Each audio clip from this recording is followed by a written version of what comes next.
Hello, and welcome to MoviePod, a Reclaimed Cinema podcast. I'm your host, Brian Wishart, and this week we're discussing a film that had a pretty mixed reception upon its release. It received a lot of attention when it was on cable, but people really started seeing this movie as something that was really predictive of the far-flung future of 2017, which is the year that it's set and the 30th anniversary of this film. So we're discussing the 1987 Arnold Schwarzenegger joint, The Running Man. Joining this week is returning guest of the show, Ryan. How's it going, Ryan? Hey, good. Hello, movie podders. Do you have a thing that you call the people that listen to this? I've been calling the MoviePod Mafia occasionally. Okay, all Steal right. that from the Buffalo Bills. I like talking to the mob. Yeah. Sure.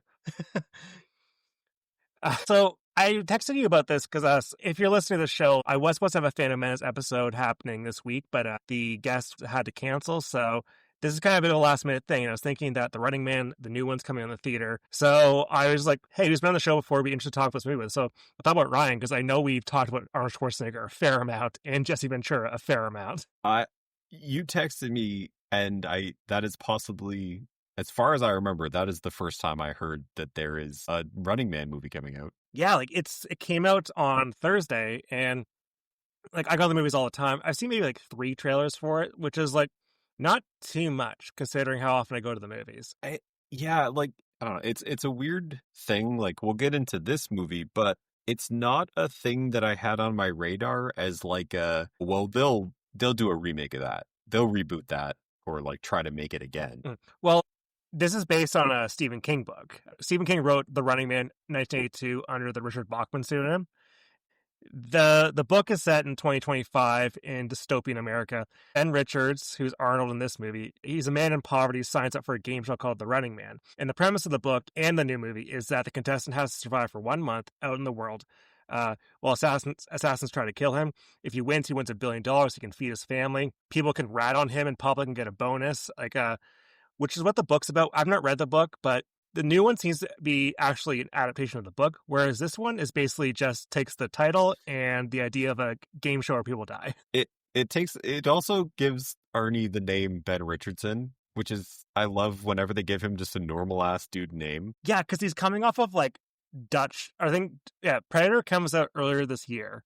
And yeah, that's insane that this is the same year as Predator, because this feels like a different era of filmmaking. It really does. Like, sci-fi stuff. Yeah, because this movie feels a lot cheaper than Predator. it like feels so much more dated because of the budget, I guess, or maybe all the money went to him. But like, this feels like cheesy sci-fi, and Predator seems so much more advanced, I guess, to have come out the same year. And so like this was supposed to come out the same summer as Predator, but they pushed it back because they knew that Predator was going to be a hit. So they pushed it back to like I think this came out in November. So they had they couldn't move the date again, so that caused a lot of issues in the production. Stephen E. D'Souza, who wrote Predator, wrote this movie too. That is also crazy. And also, is he not the guy that did Die Hard? He did Die Hard, of course, and Commando. Right, Commando. I knew there was another like Arnold one. That's a bananas run for a writer. Although I think like, I mean, we don't have to talk about it on this, but I'm pretty sure Die Hard, like, there is some argument over whose movie that is and whether or not the script changed like 8 times. Oh, absolutely, yeah. Especially because like even this one, like D'Souza had Predator. Yeah. Like, you have all the stuff behind the scenes of like all the changes and Shane Black like on set changing it. So I don't know if this is the distillation of, this is really his script, but it is not a good script. Yeah, no, it's rough. Like the one-liners are really, they don't hit well in this movie compared to Commando, which is a year or 2 prior. Like those one-liners of Arnold's really hit in that movie. Same within Predator. Like, so he's capable of writing the one-liners for Arnold Schwarzenegger, but I think the issue is a lot of the director. Like D'Souza wrote 15 drafts of this movie total, and so he was always on board with writing this movie. But George P. Cosmatos, he's the guy who directed Cobra and Rambo 2. He was going to be the initial director for The Running Man, and Christopher Reeve was going to be the star of the movie. And that makes a lot more sense if you're going to base it on the book and that premise there of like an everyman. Yeah. Christopher Reeve is a good pick for believable, normal guy.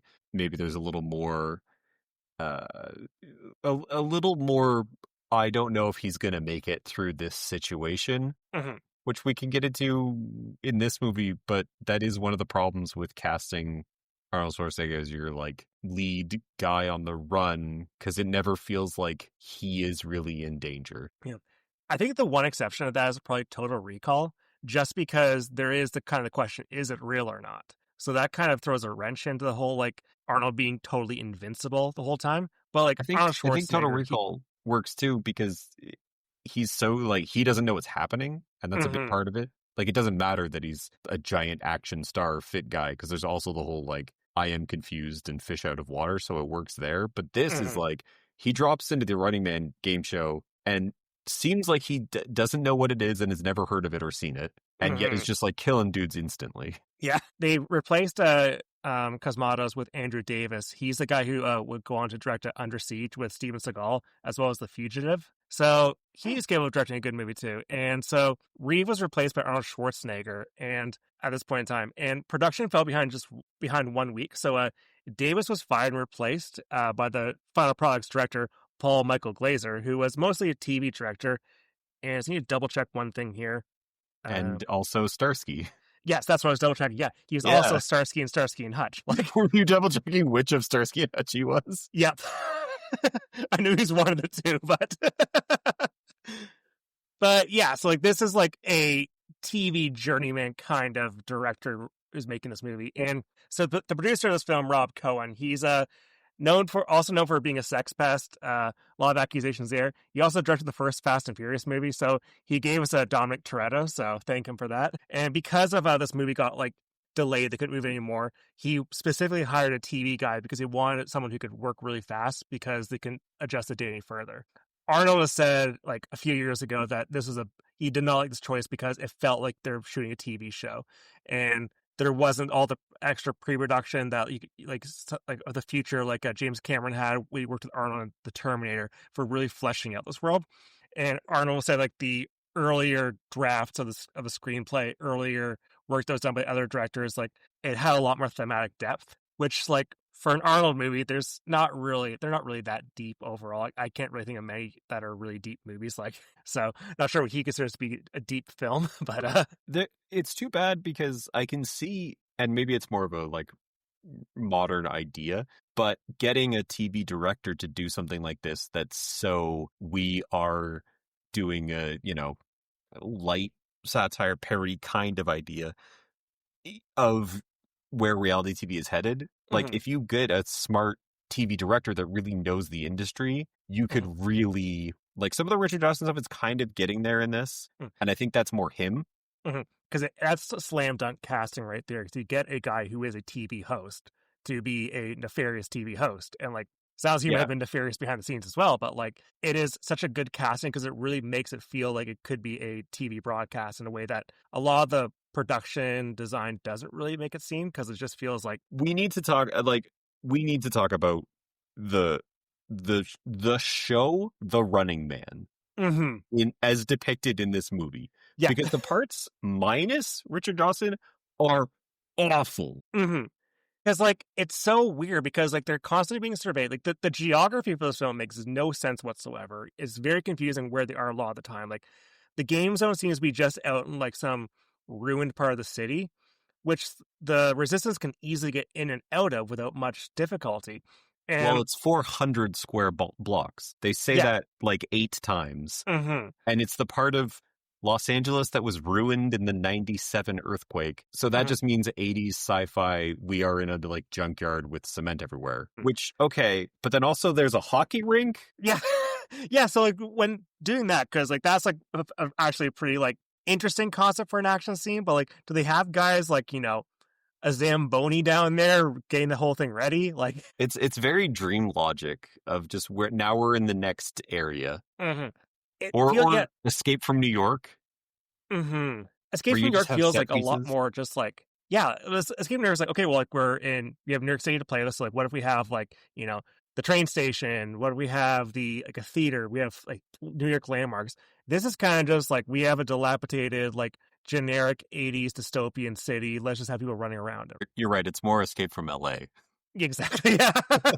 Which I think that also has a 1987 earthquake happening to split off part of the island from the continent. The movie starts, so you open up, it's a TriStar film, so you get the classic TriStar logo with the awesome horse going. Oh, so good.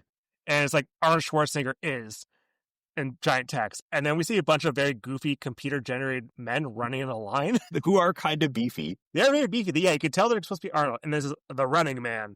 And the opening title crawl is, by 2017, the world economy has collapsed. Food, natural resources, and oil are in short supply. A police state divided in paramilitary zones rules with an iron hand. Television is controlled by the state, and a sadistic game show called The Running Man has become the most popular program in history. All art, music, and communications are censored. No dissent is tolerated, and yet a small resistance movement has managed to survive underground. When high-tech gladiators are not enough to suppress the people's yearning for freedom, more direct methods become necessary. So, I was trying to find the angle for this movie to be kind of reclaimed. And the way I remember when this movie turned 30 in 2017, that was when Trump became president. So a lot of people were looking at the fact that a game show host in this movie is like wields a lot of political power in this dystopian American society where large wealth disparity and reality television and television is like the opiate of the masses. And yeah, so you can kind of see, like, there's a lot of, like, clearly this is like Reagan's America, the Reagan movie before, but, nowadays you think, like, now that we're in 2025, year of the book, all that's behind us and everything's fixed. Everything's fixed, yeah. But, like, I was looking up, like, because The Running Man is the most popular TV show right now. The most popular TV show year to year in the United States is Sunday Night Football. And not at all in any way related to a gladiatorial blood sport. Exactly, yeah. And it's been the most popular program, like, weekly show. It used to be American Idol from like 2005 to like 2014, and it's been Sunday Night Football for the past like 11 years, including this year. The most like watched weekly show in America was Sunday Night Football. So I took like some notes so I wouldn't forget what happened in this movie. Literally, I have Richard Dawson equals guy from American Idol ? Like Simon Cowell? Yes. Because they keep going on, like in the movie sort of later on, about how like he's the producer, he's the creator of The Running Man, and he like runs it, and he's kind of like snarky to the people on it, but also has the persona of like everyone loves me and I love you. Mm-hmm. Like it's very that type of guy that has become a real thing of TV host, where you're expected to like, well, everyone loves him and they like he loves the audience, but also he kind of will like choose people to poke fun at. They all have the same personality. Yeah, it's got to be Richard Dawson just being Richard Dawson. But I think so, yeah, because like I've heard like Richard Dawson, like apparently he was like pretty much an asshole to his underlings and such, like behind the scenes. Notoriously loved horny? To kiss on every girl that was on Family Feud. Yep, no matter the age. Which a game show host kissing people underage. So that's very, very modern America.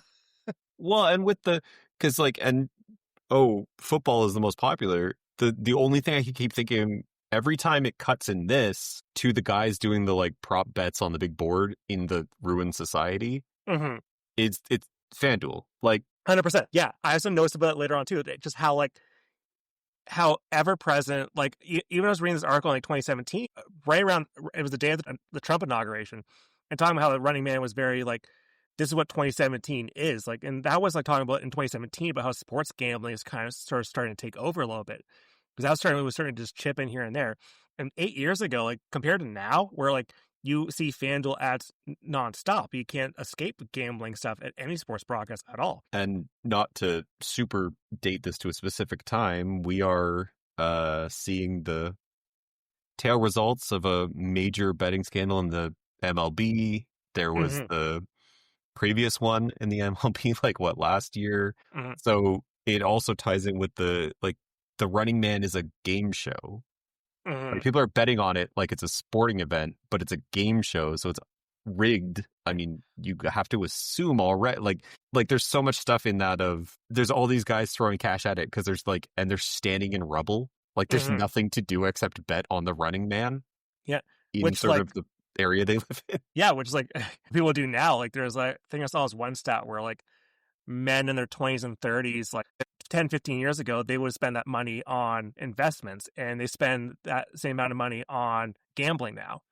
Because like they're like, people don't think they have a future. Why invest and buy a house where I can, I don't know, bet the money line on the Jets? So like, why invest at 1% when I could make $3,000 if Josh Allen throws another pick. Yeah. It's not Josh Allen's year, is it? Did you want me to go with Bryce Young? I mean, you're not going to get $3,000 for that. So I don't know. Oh, yeah. So we open up with there's a helicopter flying towards Bakersfield, and in are a bunch of military police with guns. Arnold Schwarzenegger, as you mentioned, he plays Captain Ben Richards. He does not look like a Ben at all. There's a food riot happening in Bakersfield. So Arnold's given instructions to shoot at anyone that moves. I think they say there's 1,500 people down there. He pushes back like, all they want is food, and he would not fire on people who mean no harm. So the co-pilot's order to take command. Arnold punches him in the face. Arnold's pulled back the other man, the chopper.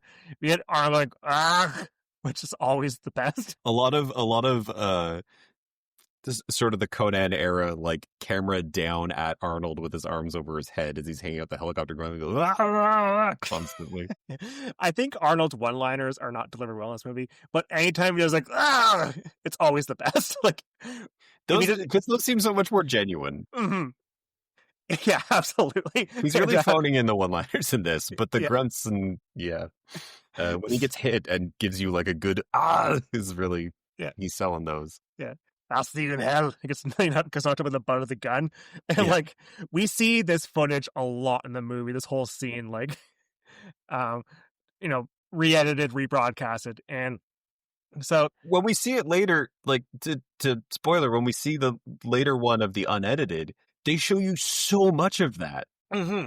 I couldn't believe that they just show you the scene for like a third time. I guess like if they had body cameras, you could kind of justify it, but they didn't have body cameras in this. But like, that's why is there a million cameras in their helicopter? Perfectly framed with all the pilots. Yep. So it's 18 months later. So I guess we're in 2019 now at this point. So in the Wilshire detention zone. So like we're in a prison now. There's a dead prisoner being carried out in a wheelbarrow. And we see that he has a detonator around his neck that the guards had to remove because there's a sonic barrier around there. And if the prisoners pass it, the detonator around their necks will explode. So we see a couple of guards talking about the Running Man on TV. And one of them says that they bet like $500 on it, which like, again, like that's just our introduction to the gambling portion of this movie. And we see Arnold carrying a steel beam around because it's Arnold Schwarzenegger and he can just carry whatever the fuck he wants. It's almost the shot from Commando with the tree at the beginning. The tree in Commando is one of my favorite scenes in any movie ever. Like that is such an incredible introduction to a character. Just him walking around with the tree casually. They're doing the same thing where they're like, what's a big heavy thing? And he can show off a bicep. Yeah. Steel I-beam. Cool. Yes. I guess Steven D'Souza definitely saw it because he wrote it. But so Arnold doing the Arnold thing. We can also tell that time has passed because Arnold has a beard right now. A very real beard. He looks so much better with the like. He's wearing like a leather apron and he has a beard and he looks like a guy that runs a bicycle shop in Astoria. Yeah. So in this prison, him and William Laughlin get into a fight. Laughlin's played by the great Yaphet Kotto, which we will know from like Midnight Run, Live and Let Die, and Alien. But this fight's all a big ruse. They're staging a breakout. Prison riot breaks out. The guards are being attacked by prisoners, and prisoners are getting like shot by guards. We get the first bad one-liner of the film, which is Arnold throwing a guard off the balcony. He says, "I'll give you a lift." The dummy work in this movie is pretty disappointing because when it cuts to that guy with Arnold holding him over his head, it's such a bad dummy. I know. And then he throws him, and you don't even see like the dummy really fall. I was a little sad about that. You don't believe it at all. Yeah, there's another prisoner named Harold Weiss who's helping them. He has glasses, so he's clearly the nerd of the bunch. So he's hacking the perimeter sensors to deactivate it. And Arnold's just shooting guards. Yaphet Kotto snapping necks. One prisoner gets a little bit too. He's hacking it, but the reason why this plan popped off is because Weiss's hacking is that he stood behind one of the guards while they typed the code in to turn off the machines. And he saw that, and now their plan can go ahead. So that's not hacking. Yeah, no, it's not at all.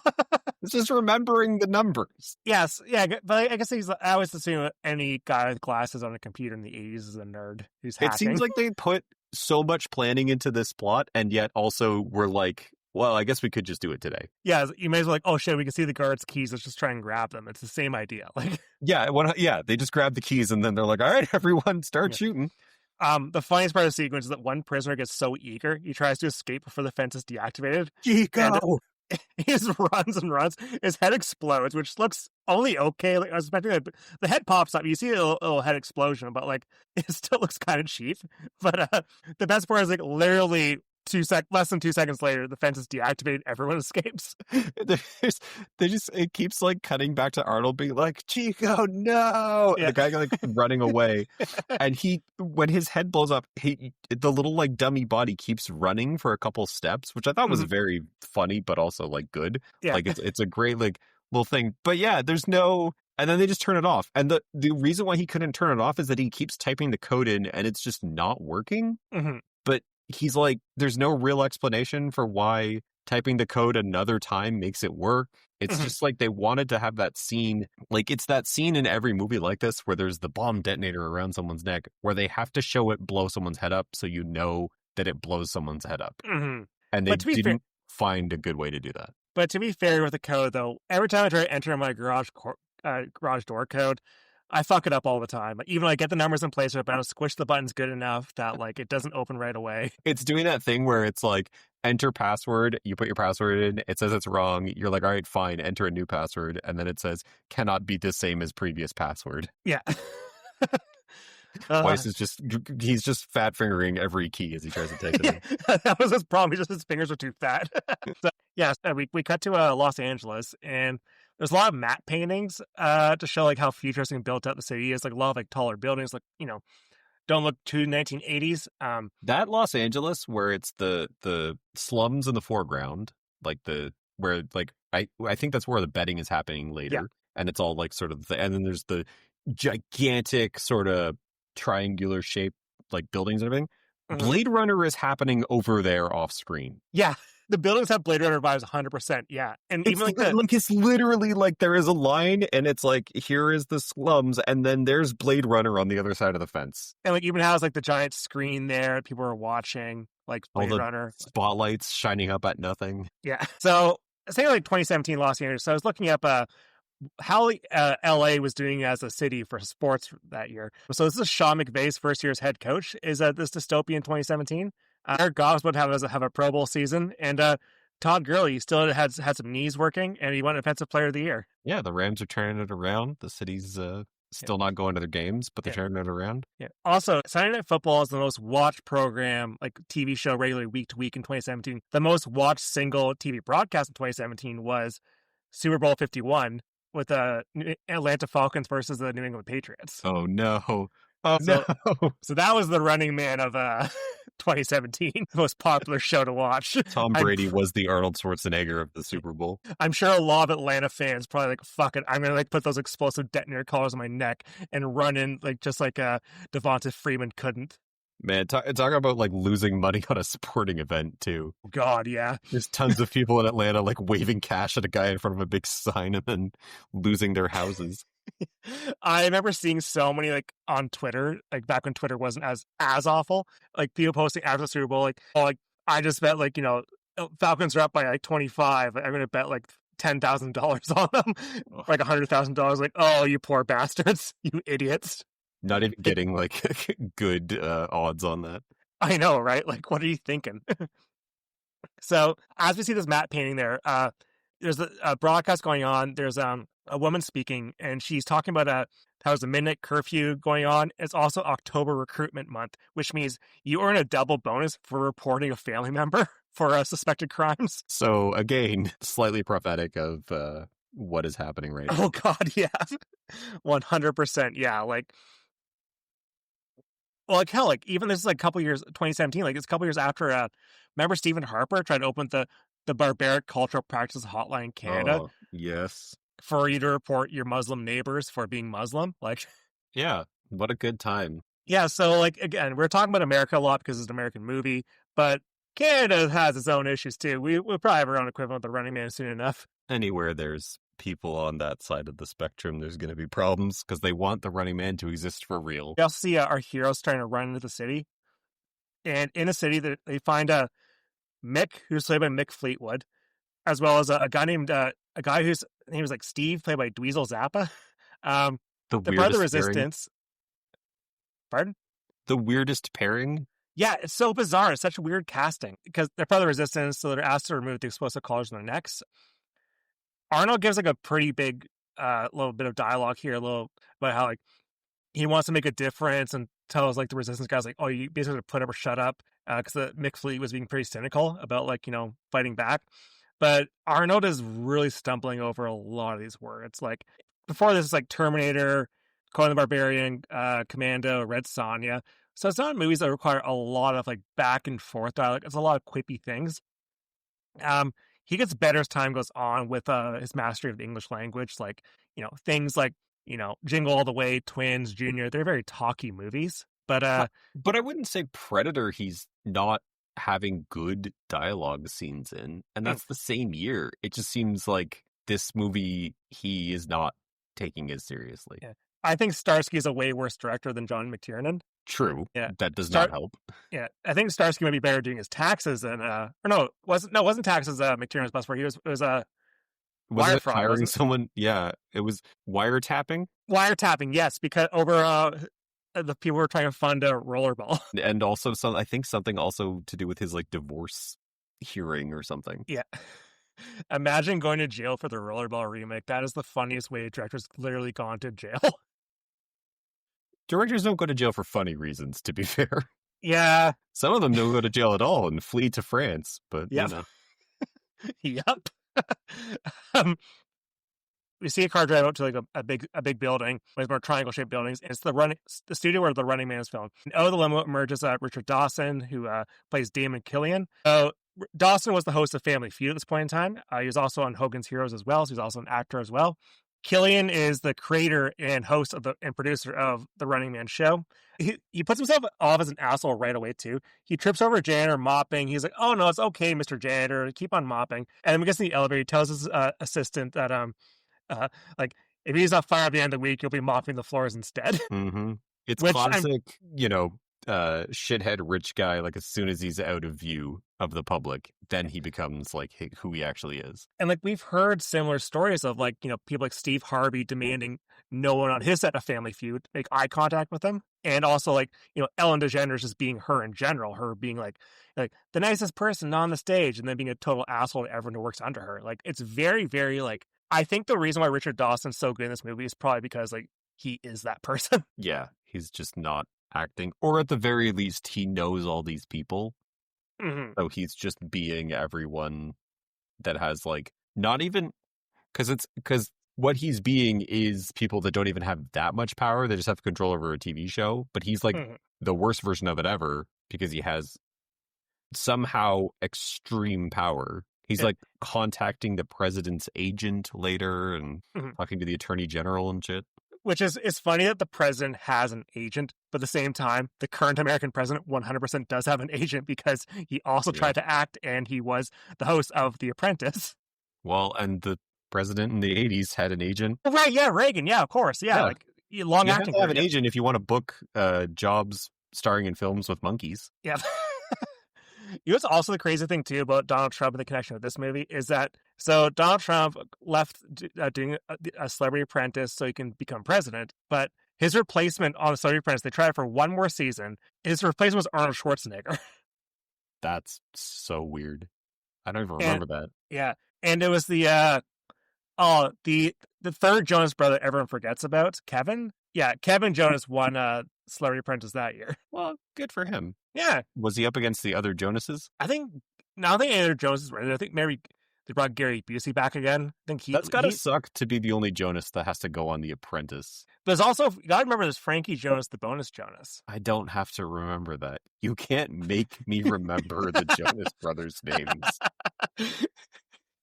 I get that this is like your podcast. It's a crime to make people remember the Jonas brothers' names. Yeah. It's Nick Jonas, Joe Jonas, Kevin Jonas, and the bonus Jonas is Frankie Jonas. Cool. Now there's something else that I won't remember because I know that. Thank you. You won't remember your wife's birthday anymore. Just she's like, so what'd you give me for my birthday? And I'm like, well, Nick Jonas is the third Jonas brother. Oh God, my brain functions in a bad way. See, we're hurtling towards the worst version of the future in this film, where instead of the Running Man, it's going to be go on TV and tell us your pop culture trivia if you want to not stay in jail anymore. I would thrive in this society. Hell yeah, bring it. All we reward now is like knowing other pop culture garbage and nostalgia. And also, I guess the thing about the Running Man makes us kind of just like it's, reflecting on this movie now, especially when so much of this has kind of come true, is that like we are locked in 80s nostalgia forever. Like they set for some footage from the new season of Stranger Things, and like those kids are like 30 years old. It looks so bad. But like 90s nostalgia never really took foot. We're never getting 2000 nostalgia, and which sucks so much. I really want a like Netflix teeny bopper movie with new metal in it, and we're not going to get it. We do not need that. I want some Jenko jeans, like romance in it. Well, they're bringing back Jenkos, so they can have a Netflix teen movie with like Limp Bizkit doing the score. Finally, make Tall Girl 3 or reboot Tall Girl with the longest Jenko jeans ever. There's not enough denim in America to put Jenkos wide enough for Tall Girl. That's the conflict of the film. I hate that movie. I fucking hate that movie so much. Shout out to, I believe, you for making me watch that. And Tall Girl 2. I didn't watch Tall Girl 2. I was not. You didn't watch Tall Girl 2? Shit. I got to bring you back off for Tall Girl 2. I hate that movie. Here's an aside. The guy in Tall Girl is a creep, and I don't like that the movie is based around him wearing her down. That's my hot take for the Running Man discussion we're having. Yeah, it's supposed to be romantic, and like it's 2 movies of him wearing her down. Here's something. Speaking of supposed to be romantic, the romance in this film. Yes. Oh my God, it's so like forced in. We just decide at the end of the movie that we're kissing, I guess. With the song, we'll get to the song later on too. But like, so we at this point in the movie, guess what? We'll leave the Kevin Jonas talk for a little bit. We'll put a pin in that. We'll circle back around. Yeah.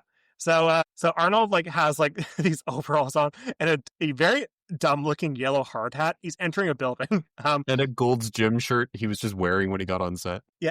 And he's trying to find his brother in his apartment, but his brother's not there. Instead, there's a woman there. The woman is Amber Mendez. She's played by Maria Conchita Alonso. She's using voice commands in her futuristic apartment to, start up her coffee, turn on the lights, turn on the TV, which is like, again, that's what we have now. On the TV, there's like a lot of 80s babes doing a workout routine, and this workout routine is being led by Captain Freedom, played by Jesse the Body Ventura. Captain Freedom is 1,000,000% what Jesse Ventura wishes his name was. 100%. Yeah, like I'm surprised, like when he ran for governor, that he just didn't like, my name's Captain Freedom. Hello, Captain Freedom here, buddy. Yeah. Like, it's crazy how many movies that Jesse Ventura and Arnold Schwarzenegger have been in together. It's crazy that 2 of them came out in the same year. It's crazy that 2 of them became governors. It's also crazy that Jesse Ventura did not host this show in real life. Yeah, that he's hosting in this movie. He absolutely would if he was giving the opportunity for like Minnesota Running Man. Okay, first off, way underserved by this film, but in this bit, he is like giving the jazzercise bit like his all. He seems very actually into it. He's doing the like routine. It seems so natural for him that he should have just hosted this. Absolutely. He's good in this movie. I'm just going to say he's good in this movie. They don't give him anything to do. And like the scenes that he's in where like he's reacting to stuff and you can tell that there's like, oh, I was in the game and I'm out of it and I'm mad because they won't let me back in, and like there's all the little side stuff where he like cuts them off and everything. They actually, you can't say it about a lot of movies. They needed more Jesse Ventura in this movie. Yeah, he just the 3/4 mark of the film just is out of the movie. He just leaves. Yeah, like I was expecting like some actual like good showdown or something with him, and the showdown that you get is a fake fight. Yeah, like it's which is like weird cop out. Yeah. Captain Freeman's workout program was interrupted on TV by a news bulletin how Ben Richards, armed and dangerous, on the run. She's like working out like on a workout bench, and Arnold instantly confronts her. Kind of a funny cut. She sees him on TV, then sees him in her apartment, He and just leans over her. so she explained that she just moved into this place. The last tenant was his brother. He was taken away for re-education. So like she starts screaming for for help. Like, the butcher of Bakersfield's in my house. Arnold casually assaults her. Yeah, he ties her up on a workout bench. He ties her up on a workout bench after kind of terrorizing her in a way that seems gleeful to him. Mm-hmm. So like he's like rifling through her things. Like he's like looks over her clothing. Oh, black market clothing, money and videotapes, and like he steals her travel pass. And like he says that he will untie her, and but she doesn't really want to help. So the way he threatens her is so this workout bench is like bolted onto the floor, and he just like lifts the bench up with her on it, unbolting it from the floor, just to show how fucking strong he is. It's such a funny. He's wearing like a tank top and shorts, and she's like, "I'm not going to help you," and he's like, "Well, I have to show you a feat of physical strength." She can see you. She can see that you look like how you look. If I see a guy who's built like Arnold Schwarzenegger, or even a guy who's like half as big as him but jacked like that, I'd be like, yeah, I believe you. You could probably like, I don't know, like throw me across a bridge or something like that. Like, I'm not going to doubt you. If a man in that level of physical shape is in my house wearing no shoes and socks, I'm going to listen to him because he's a deranged pervert. Yeah. Absolutely. Because he shows up to her house and changes clothes and like is just wearing basically underwear and a tank top. Mm-hmm. No explanation. Yeah. And like also like again, this TV broadcast says like, yeah, he is the butcher of Bakersfield. He is a hardened criminal. That she believes it. Killian is watching this on TV as well. So he's like, oh shit, I want to get this guy to be a contestant on The Running Man. So he's a military prisoner, so he's a bit harder to get on the show, apparently. So he gets a hold of the Justice Department's entertainment division. At least he wants to. And they change his mind, like, oh no, get me to talk to the president's agent instead. That also implies that the Justice Department deals with other shows, too. Because otherwise it would just be his show. And, you know what I mean? So why would they need a whole entertainment department? I like this world where it's like, oh, death row celebrity cooking. Like, what else is happening? Well, in 2017, I think Big Bang Theory was still on, so maybe they're dealing with like Sheldon, negotiating with Sheldon. Yeah, they had to convene a special session of Congress to deal with the Sheldon issue.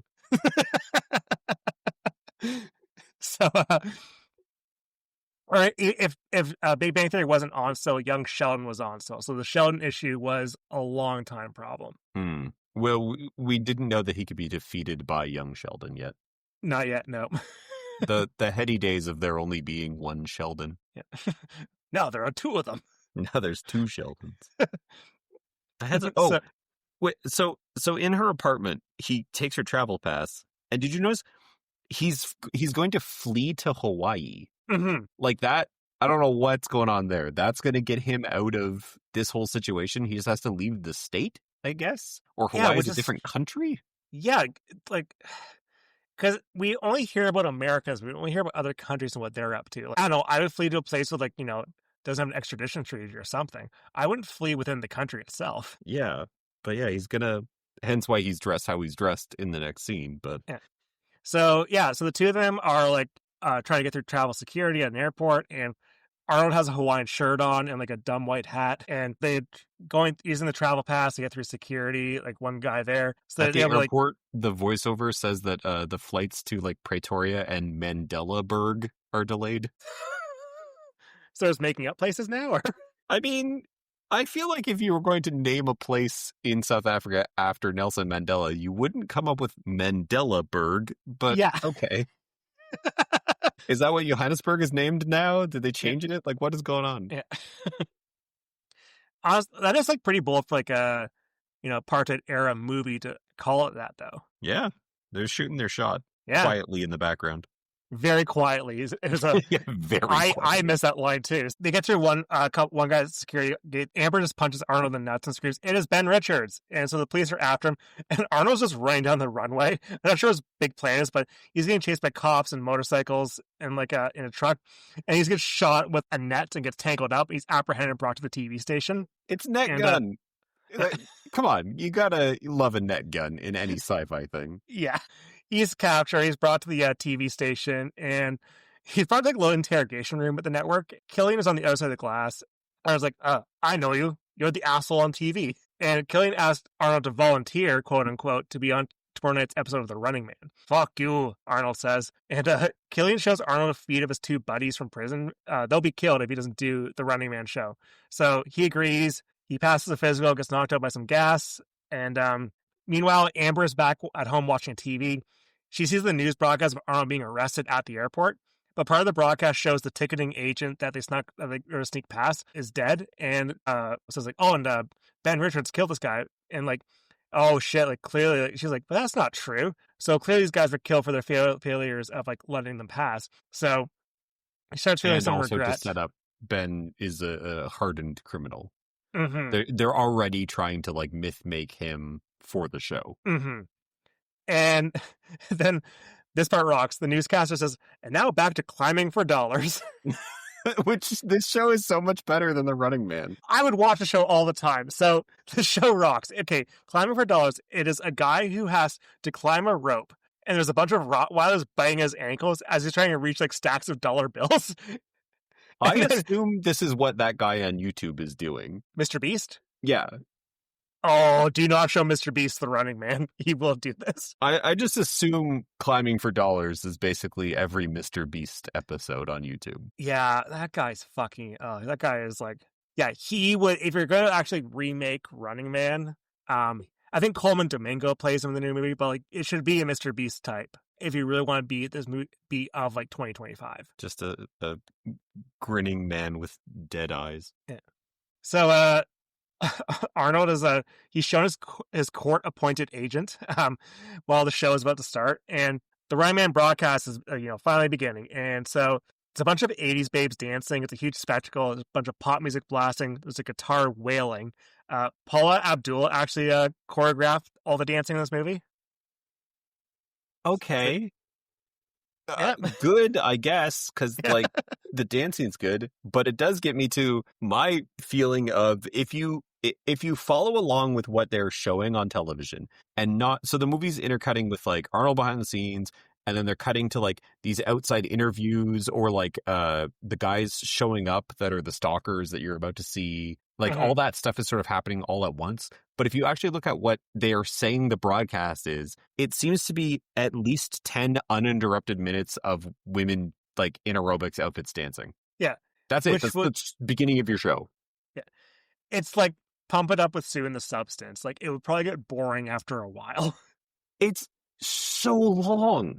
Mm-hmm. Good, because they say the show's going to be 3 hours long. Yeah, and there's like just jazzercise for the first 10, 15 minutes of this show. And the implication, it's a live event. It's not like they like cut it down to an hour after recording for 3. Like, yeah, and people are like losing their minds about this. Mm-hmm. Like people on the streets are watching. They're excited. They're betting on like, who's going to die first. Is a giant chalkboard. The bookies taking bets in.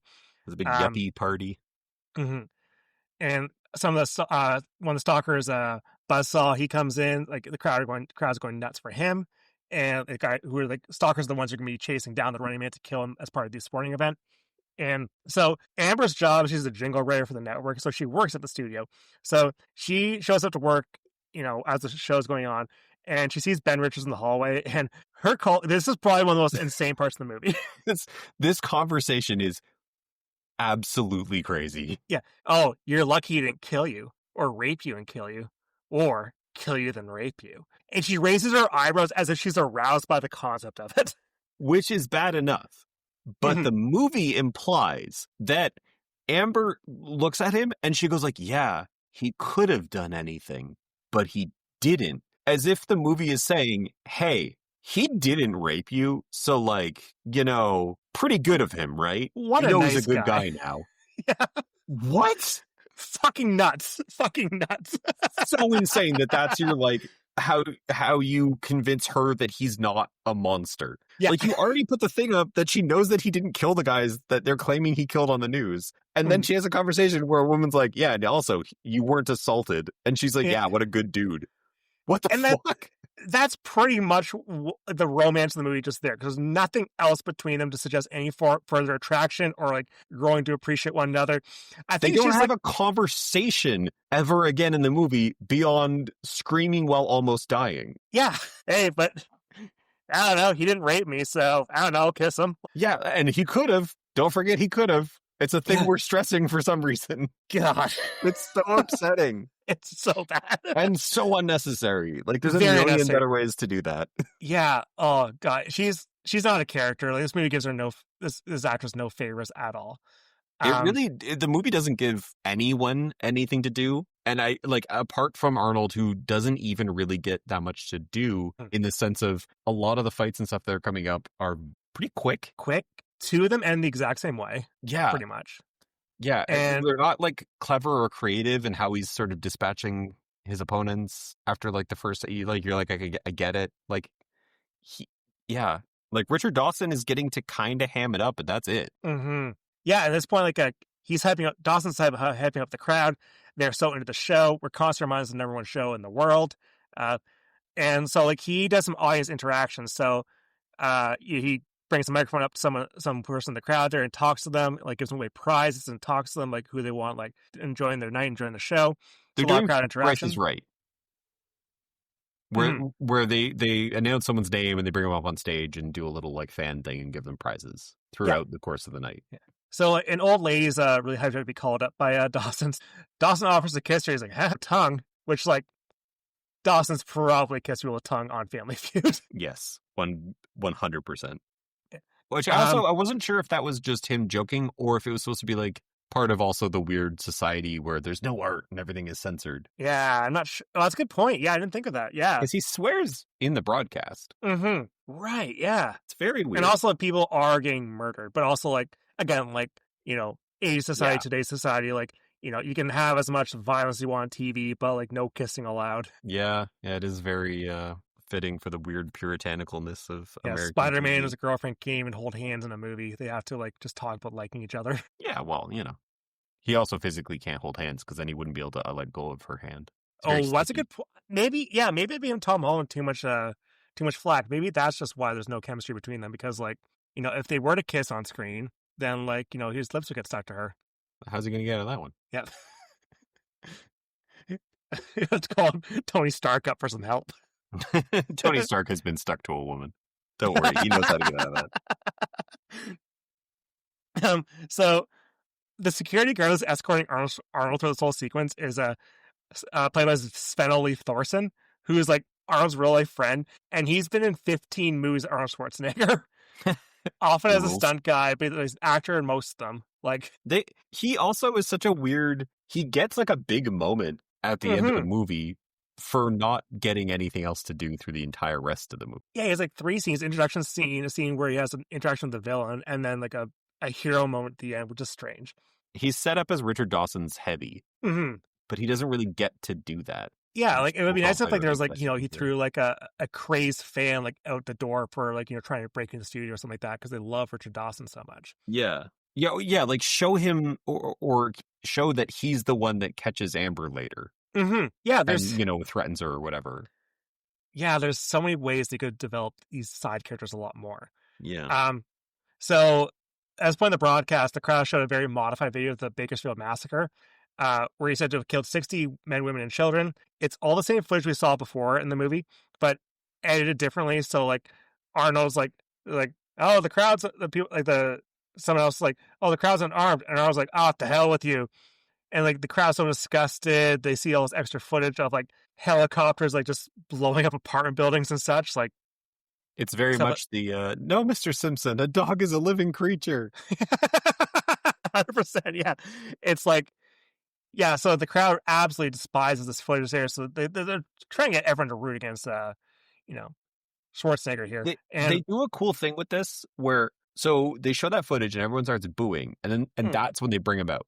so that everyone's like screaming and booing at him and everything. Mm-hmm. And then they rip off his prison jumpsuit to show that he's wearing the runner outfit, and everyone instantly starts cheering. Mm-hmm. And like Richard Dawson has a little thing about how like, oh, you're going to enter the game and you could win your freedom. And it's a cool, I don't think it's intentional, but it's a cool, like, the moment he becomes a runner, now people are cheering because he's no longer like a criminal. Now he's a runner. Now they like accept him as this role. Like it's a really cool, and then it doesn't really pay off. But I like that as soon as they rip off his prison jumpsuit, then everyone's cheering because they're like, yay, he's part of the game show. It's like how like everyone like, oh, like I fucking hate Tyreek Hill and Jameis Winston for being sex criminals, but once they sign onto your team and score a touchdown, everyone applauds. Like, yeah. He's wearing the right jersey now. It's okay. Mm-hmm. And for this, I was like, this is a contestant of a show we absolutely love. Like, we're going to root for this. We're going to root for this guy because he's our entertainment. And they also show as part of this montage too, as part of this program, is that the previous winners of the Running Man, they're in Maui right now. They're women on their arms. They're happy. They're in sunshine. They're doing great. So like, there's some illusion of like, oh, someone can win this and have a good life. So it's not a completely rigged game. That's what the fans believe, of course, but it's rigged. Yeah. And so Dawson explains that the contestants have 3 hours to get through each zone. That shot is other teams waving while holding the Super Bowl, and the NFL being like, look, it's not just the Chiefs. Yeah. Yeah. Oh, God. Like, sorry, but I just thought of that. It's like the same idea. 100%. Yeah. It's not Tom Brady and Pat Mahomes. Look, other people can win it. There's Jalen Hurts. Isn't he happy? He's definitely alive and real. Yeah. Yeah, I don't believe Jalen Hurts is real at all. It's very funny how heavy-handed all those scenes in this movie are. Mm-hmm. Of, look, they're happy. It's last season's winners, for the reveal later to be also like horror movie level ridiculous. It's over great. The top. It rules. It's such a good. It's actually, it's a silly reveal, but it's a great reveal. It's so good. So. Dawson explains the contestants have like 3 hours to get through each zone. There's 400 square blocks of game zone, and they get pursued by. They have to make it through the zones, and they're being pursued by stalkers who are on their payroll. They're hired to kill them. So Jesse Ventura, as we saw before, he used to be a stalker for this game before. He's still on the payroll. So the game is ready to go. So he gets like strapped into like a kind of like a rocket bobsled that goes into a tube. He gets put in the tube that you send like inner office mail through in a skyscraper in like the Hudsucker proxy. Yeah. So he's strapped in, and Arnold says to Dawson, I'll be back. And he says that like so many of his non-Terminator movies as well, but like it's probably his worst I'll be back delivery. It's very low energy. Yeah. And the way that Dawson replies, like, only in reruns, which is a pretty good retort. And also as there's other tubes inside there too. And it's revealed that Yaphet Kotto and Weiss are also strapped to their own little rocket bobsleds. And his deal was that he was doing that so that they would get out, and then, for some reason trusting Richard Dawson. Mm-hmm. But they don't even like you don't even really get to have a reaction for Arnold, because he just kind of goes like, you son of a bitch, like you got me again. Mm-hmm. Yeah, so they're all launched down their tubes there. The game is getting ready to go.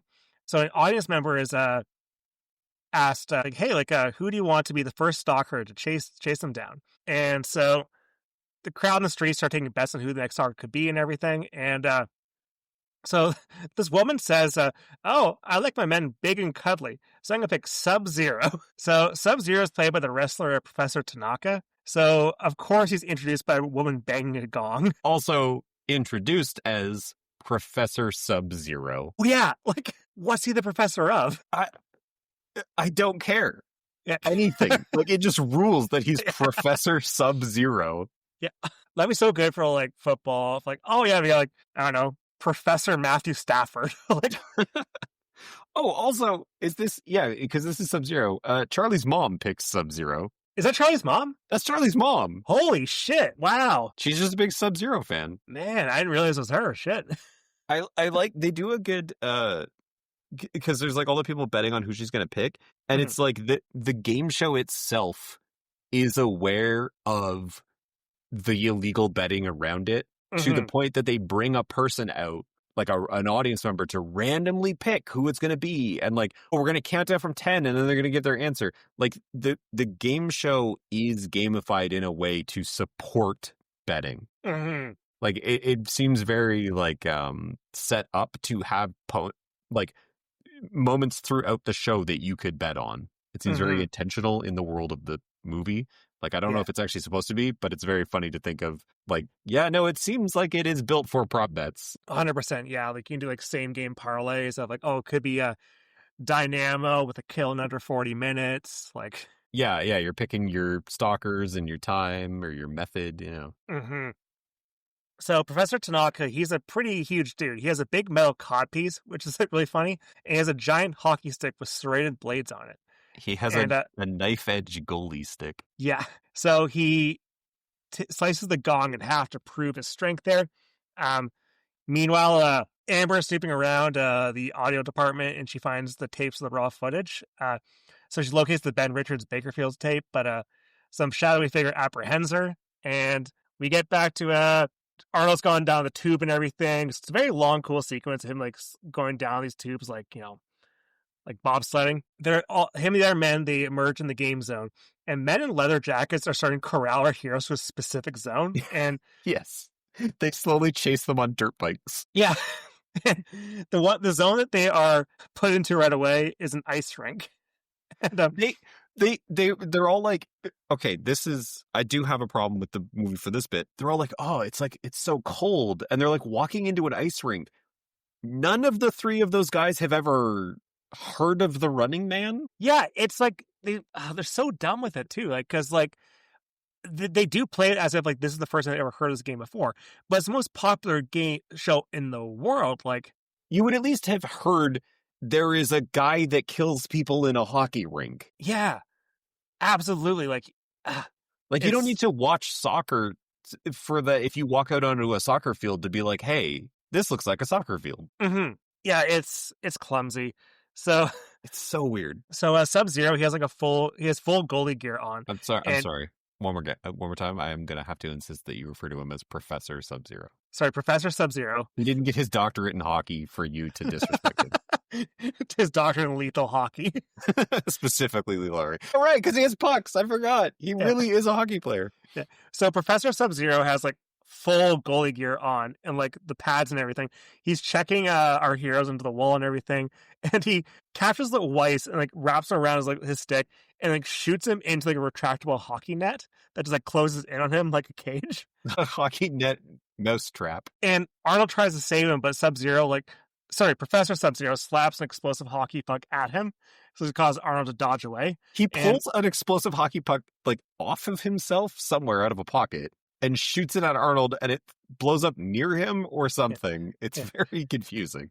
All right, so originally in this movie, the ending of the movie was going to be that Arnold pockets one of these hockey pucks, the explosive ones, and keeps it to the end of the movie and uses that to kill Richard Dawson at the end. I'm glad that they didn't, because that's dumb. Yeah, and they shot it too, I think. I think they fully shot the scene, but people it's an easy thing to erase, but people would forget too, probably. But people were why would he keep his hockey puck on the whole time, but not use it to save his friends earlier in the movie? Yeah. You have a grenade the whole movie that you don't use. Yeah. So I'm glad they cut that part out because the ending is satisfying enough. So Arnold's still running around fighting Professor Sub-Zero, and Arnold pulls some barbed wire off the wall, tightens across the length of the laneway, and Professor Sub-Zero's neck gets caught in the wire, and Professor Sub-Zero kind of kills himself. Mm-hmm.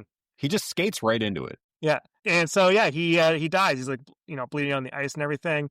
The crowd's all upset. Arnold says to the camera, "Killian, here's Sub-Zero, now plain zero." A line that is somehow a worse Sub-Zero pun than anything he says in Batman and Robin. Yeah, it's so bad. All of the one-liners in this movie are he says them and he says several to camera and there's no reaction from anyone else in the movie and they're all terrible. Mm-hmm. Yeah, he also says bad. he also he was a real pain in the neck, which is a better line because his neck, But he he just casually says that like two Yafakotas are jogging away. yeah, it's almost like they came with two lines, and it's like we're gonna say both of them no matter what. But they should have workshopped them a little bit more. They're It's both like Ben Richards, the character, thought of two funny things to say and was like, well, I have to say, like, I used the other one, but none of my friends were there to see that. Yeah. Must be the most annoying thing of being friends with an Arnold Schwarzenegger character in a movie is that, like, Sony's best one-liners are in front of absolutely no one, or people who he has killed. He has no witnesses. He says, So, like, to a guy that dies seconds later. yeah, like, yeah, then, like, I said to Sully, like, remember I said to you last, Sully? I lied. Like, he's got to be telling that story at a bar, like, the next day for sure, right? Like, Do you think in the world of Commando, is it, what is her name? Ray Don Chong, isn't that? yeah. Do you think their car ride in between scenes, she's just like, yeah, no, that's really good. Yeah, you told him you'd kill him. Yeah, no, yeah, you told me that. Like, Yeah. every time they go somewhere, he has to sort of recap the fight? Or do you think he's comfortable in just being like, only the guy that died knows that I said that? It's more special to him if it's only the guy that dies said it. It removes some of the mystery and mystique from John Matrix if everyone just knows what he's doing. He's like Ezio from fucking Assassin's Creed. Like, he stabs the person and then he has a little interlude with them, and it's just words just for them, you know? It makes their deaths more special for them. God, Arnold Schwarzenegger should have played an assassin in Assassin's Creed, the least conspicuous assassin. I hope if I ever get murdered, it's by Arnold Schwarzenegger and he says something insane to me seconds before he kills me. That'd be the best. Yeah, that's how I want to die. I want to die confused about his joke. Yeah. Also, like, he's such a hardened killer in, like, every movie that, like, it's not like, oh my god, it's killed a man, what the fuck? Like, I mentally, like, my spirit's, like, splitting in two. It's just like, yeah, that's okay, here's a joke. Yeah, I will say, for this character, it also feels wrong. It does, because yeah. at the beginning of the movie, when he's like, I'm not going to shoot at those people, they're innocent, like, it's setting him up to be like, oh, I'm a code and I'm not going to shoot those people. And then as soon as he's in this game world and can cut loose, he is like, I'm going to kill people and say shit. Sorry, is there much shaking and flapping from the dog? I can hear, that's cool. I like a dog guest on the show. He was the first dog guest He one was, time. yeah. I think he was here before McCluskey was. Yeah, because when we did mine, he was in the background. Yeah. Shaking and broofing. He always likes to show up, give his take on Running Man. Yeah. But yeah, it's like Arnold is not the type of guy that seems like a remorseless killer at the beginning of the movie. Mm-hmm. And then as soon as he's on a game show, he's like, I'm going to do quippy one-liners as I kill a dude. Mm-hmm. Like, apparently the draft that had Christopher Reeve as the hero in the movie, like, that one was a lot darker, didn't have the humor, but once they switched to Arnold Schwarzenegger, they added a lot more humor to the movie. It's also like, at this time, because of who he is, you're like, okay, you're going to be Arnold Schwarzenegger in this movie because we're not a big enough filmmaker to tell you to play a character. Mm-hmm. But that doesn't work with the character of the movie, who's a guy that is forced into this game. Yeah, it's they don't get the balance right for sure. Yeah, because later with everyone's favorite Dynamo, he doesn't kill him. Yeah, and it's like, I don't buy it. Like, so this next part we're introduced, now they're going to send two stalkers after him. So the first one's Dynamo. So he's a bit of a doughier guy. He sings opera. His outfit looks like, I don't know, like, it looks like a guy from, like, the Road Warrior, but has, like, light frames all over him. So he's like lighting up with the LEDs he got all it the from time. the prop department of Tron. Yeah. Here's my hot controversial take. Dynamo, too much. Mm-hmm. He's got electricity lightning powers, and he sings opera, and he's covered in LEDs, and he has a light up mohawk. Yeah. I'd cut the opera, like, 100%. He's like a C tier, like, wrestling guy when they don't know what to do with your gimmick. Because this guy was a wrestler, Erland Van Lith. Apparently he was a Dutch wrestler who was also an opera singer in real life. Yeah, it's too much for this show. It's too much. Well, this movie's probably too much for him because he died of heart failure a couple months after they filmed the movie. Aww. Do you think they electrocuted him for real and that's what happened? Yeah, Amber just shocked him to death with the sprinkler. They couldn't think of how to make it look realistic in the movie, so they just electrocuted him. That's the real tragedy, is that he died really in this movie, but, like, they made it look clumsy with special effects. They do really make it look clumsy. It looks awful.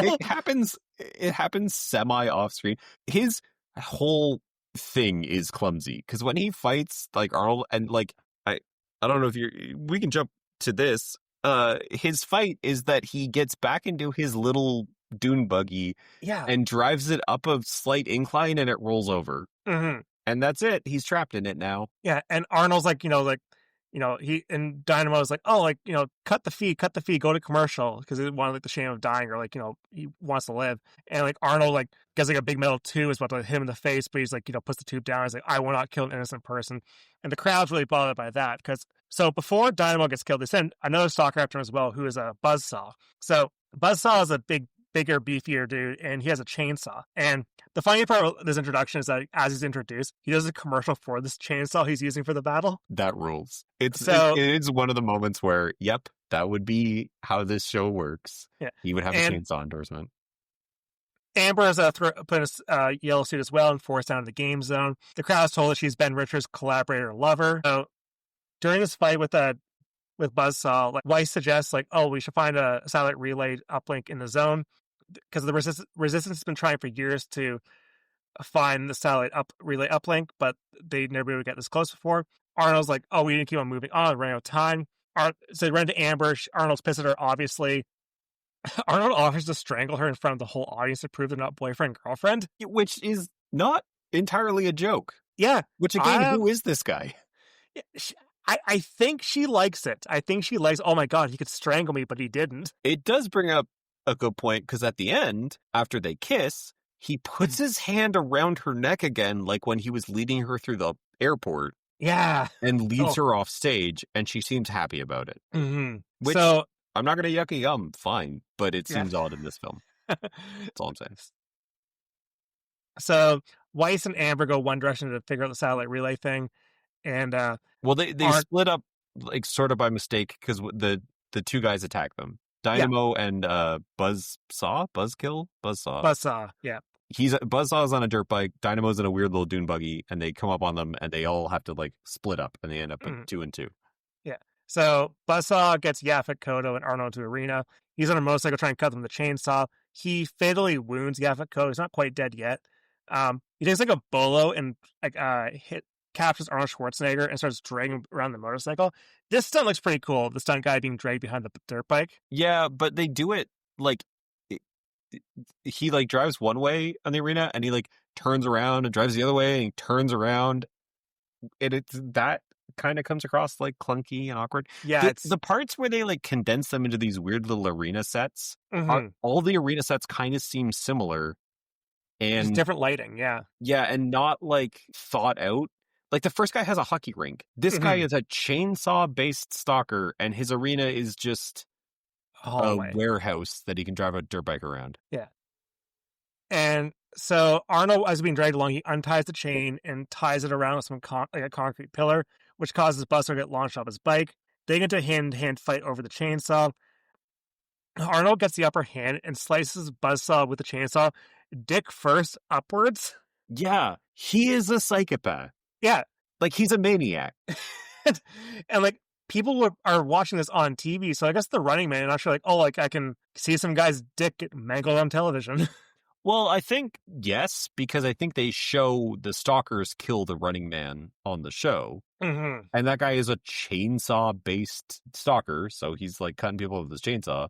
So everyone's, like, oh, like, upset because that guy died. But it's insane that Arnold, like, slowly puts a chainsaw through a guy, crotch to crown. Yeah. And then leaves the chainsaw. Yeah. I would take it with me if like it's a battle to the death. You're fighting other stalkers too. You got at least 3 more to go through. Like the other guy had a sword hockey stick, and you left that. Yeah. And this guy has multiple chainsaws and a dirt bike. Yeah. He takes none of them. Yeah. You can at least drive off on his motorcycle. Yeah. And so yeah, then he gets to the conversation with Dynamo. Amber and Weiss at the relay station. They get the access code they need. So Weiss gets Amber to memorize it. And then Dynamo shocks him to death. Do you remember what the code is? No. The fact that she remembers all, 7? I think it's 7, yeah. Digit numbers She is a genius. Yeah. I was taking down notes for this with my laptop, and I couldn't even write it down. I remember that it has 17 twice. Yeah. Because also it's got, I think, a letter in it, because he's like 27, 14, B. And you're like, okay, that's like, and then he's like, all right, now here's the second half. And you're like, Jesus Christ, no one can remember that. Yeah. And she doesn't seem like that smart of a character to begin with. So it's not like, oh, like she's good at memorizing things like we saw earlier in the movie. Like it's just kind of just to move the plot along or give her something to do for the movie, because she surely has no reason to really be here. I mean, neither does Weiss, because he gets the code and instantly dies. Yeah.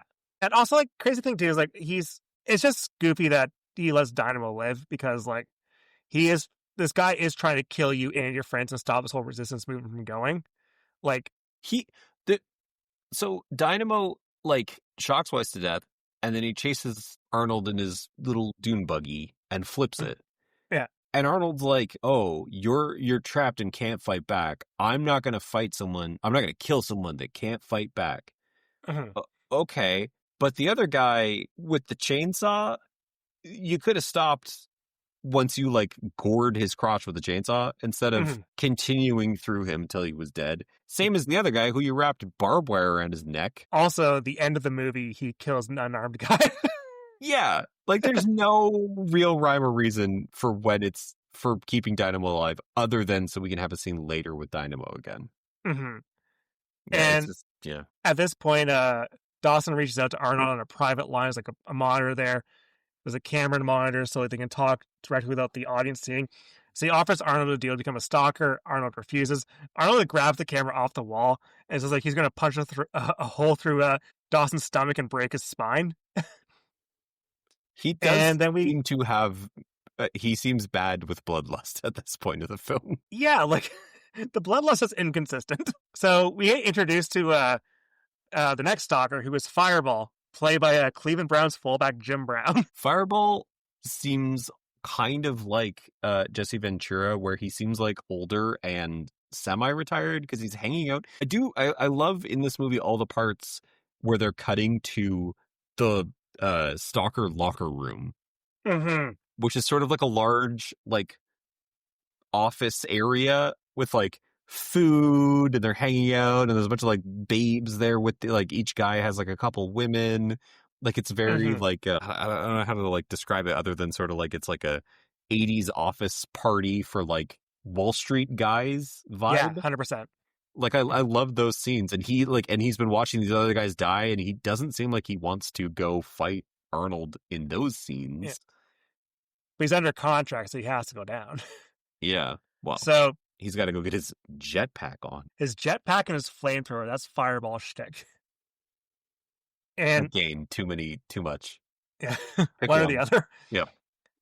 So the crowd has begun to turn on the stalkers as well. So people are now placing bets on Ben Richards to make the next kill, not the stalker. Well, I wrote this down. So yeah, Dawson asks like an older woman, "Oh, who do you think is going to get the next kill?" And she says Ben Richards. And I think that's back when he sent out like Buzzsaw and Dynamo or something like that. Yeah. And he's like, "What? Like you can't bet on him?" And she's like, "No, he's been killing everybody. I think Ben Richards is going to get the next kill." We then cut to the guys that are betting in the like rubble quarry. And one guy is like, "I want $200 on Richards." And they like, everyone starts betting on him and they write it on the board. That guy gets 100 to 1. Holy shit. On Richards for his $200. And that paid off. If the odds change after him defeating 3 guys to be that. If you're getting 100 to 1 after he killed 3 stalkers, I can't imagine how much money you would have earned if you just bet on him on the outset. Especially because there's been alleged victors in the past, right? So like, yeah, supposedly 3 guys. What? I don't think stalkers never died, they say. Okay, yeah. Because the phone call like later with Dawson. But regardless, 100 to 1? Are you kidding me? You take that every time. Yeah. like if FanDuel offered like, hey, like someone will die on a football field tomorrow night, like I'm betting $1 in every single game. If they're gonna give me more than 100 to 1, yeah. And like hell, like Polymarket now, you can bet on absolutely everything right now. Like I think right now you could bet on I think I saw today you can bet on will Republicans unseal the Epstein files or not. Like great. It's insane what you're able to bet on nowadays, like politically. Like I would even say that the bet in the movie is a safer bet because at this point you've seen him kill 3 stalkers. Yeah. Yeah, like and they're still at this point giving you 100-1 odds. He killed 2 stalkers, let one live. He's not afraid of dying from that guy coming back to kill him. It's like getting 101 odds on, like, will the Dodgers make it to the World Series? Yeah, you take it. Absolutely. Yeah. Like, you're like, well, I've only seen it 2 times now. Like, here. And they have a lot of money, and they can afford a lot of the best players still in free agency. So, yeah, I just don't understand how these post-apocalypse gambling dudes are going to make any money off this. Yeah. Amber and Arnold are chased underground by Fireball, and, like, Arnold starts throwing barrels at a Fireball like he's Donkey Kong. Yes, 100% Donkey Kong move. So some of the barrels contain gasoline, and, like, one of them explodes, like, there's fuel on the ground. And, like, Arnold's like, hi, I won. But Fireball's able to just, like, walk through the flame, like, with his flame retardant, like, clothing. He doesn't seem to expect that the guy with the flamethrower would be wearing a suit that makes him resistant to flames. Yeah, exactly. He's yeah, like, so he's shocked that he walks through the fire. So while Arnold's dealing with Thunderball, Amber finds a locker room, and she finds 3 corpses in there, and each of the corpses has, like, a dog tags on them. And she realized, like, oh shit, these are the winning contestants of the Running Man, the ones we saw, like, on that montage, like Maui and such. So we know that this game's completely rigged. They're using some sort of, like, computers, AI, or something like that to deep fake them to make it seem like they actually survived. This movie did predict deep fakes. Yep. Kind of fucked up. Mm-hmm. So Fireball is, like, now, like, ready to, like, catch up with Amber in that locker room there, ready to complete Incinerator. Arnold just, like, falls down from the ceiling. He reaches down and pulls the gas line for his, like, flamethrower, and then kicks him in the back like he's swinging on something. Yeah, but, like, we don't see him, like, doing the Spider-Man, like, crawl on the ceiling or something like that. I'm not sure how he got up there. Like, and the last we saw him, he went left and she went right, and they like lost each other. And then he just falls out of the ceiling onto him. Yeah, the geography of this film makes no sense at all. But and also the fact that how, like, where is this, like, warehouse locker room thing underground? Yeah. Like, you never get a sense of where they've been or are going. Yeah, for being a 400 block range, you think you could show, like, I don't know, a dilapidated street or something like that, maybe like a suburban house that's gone in disrepair.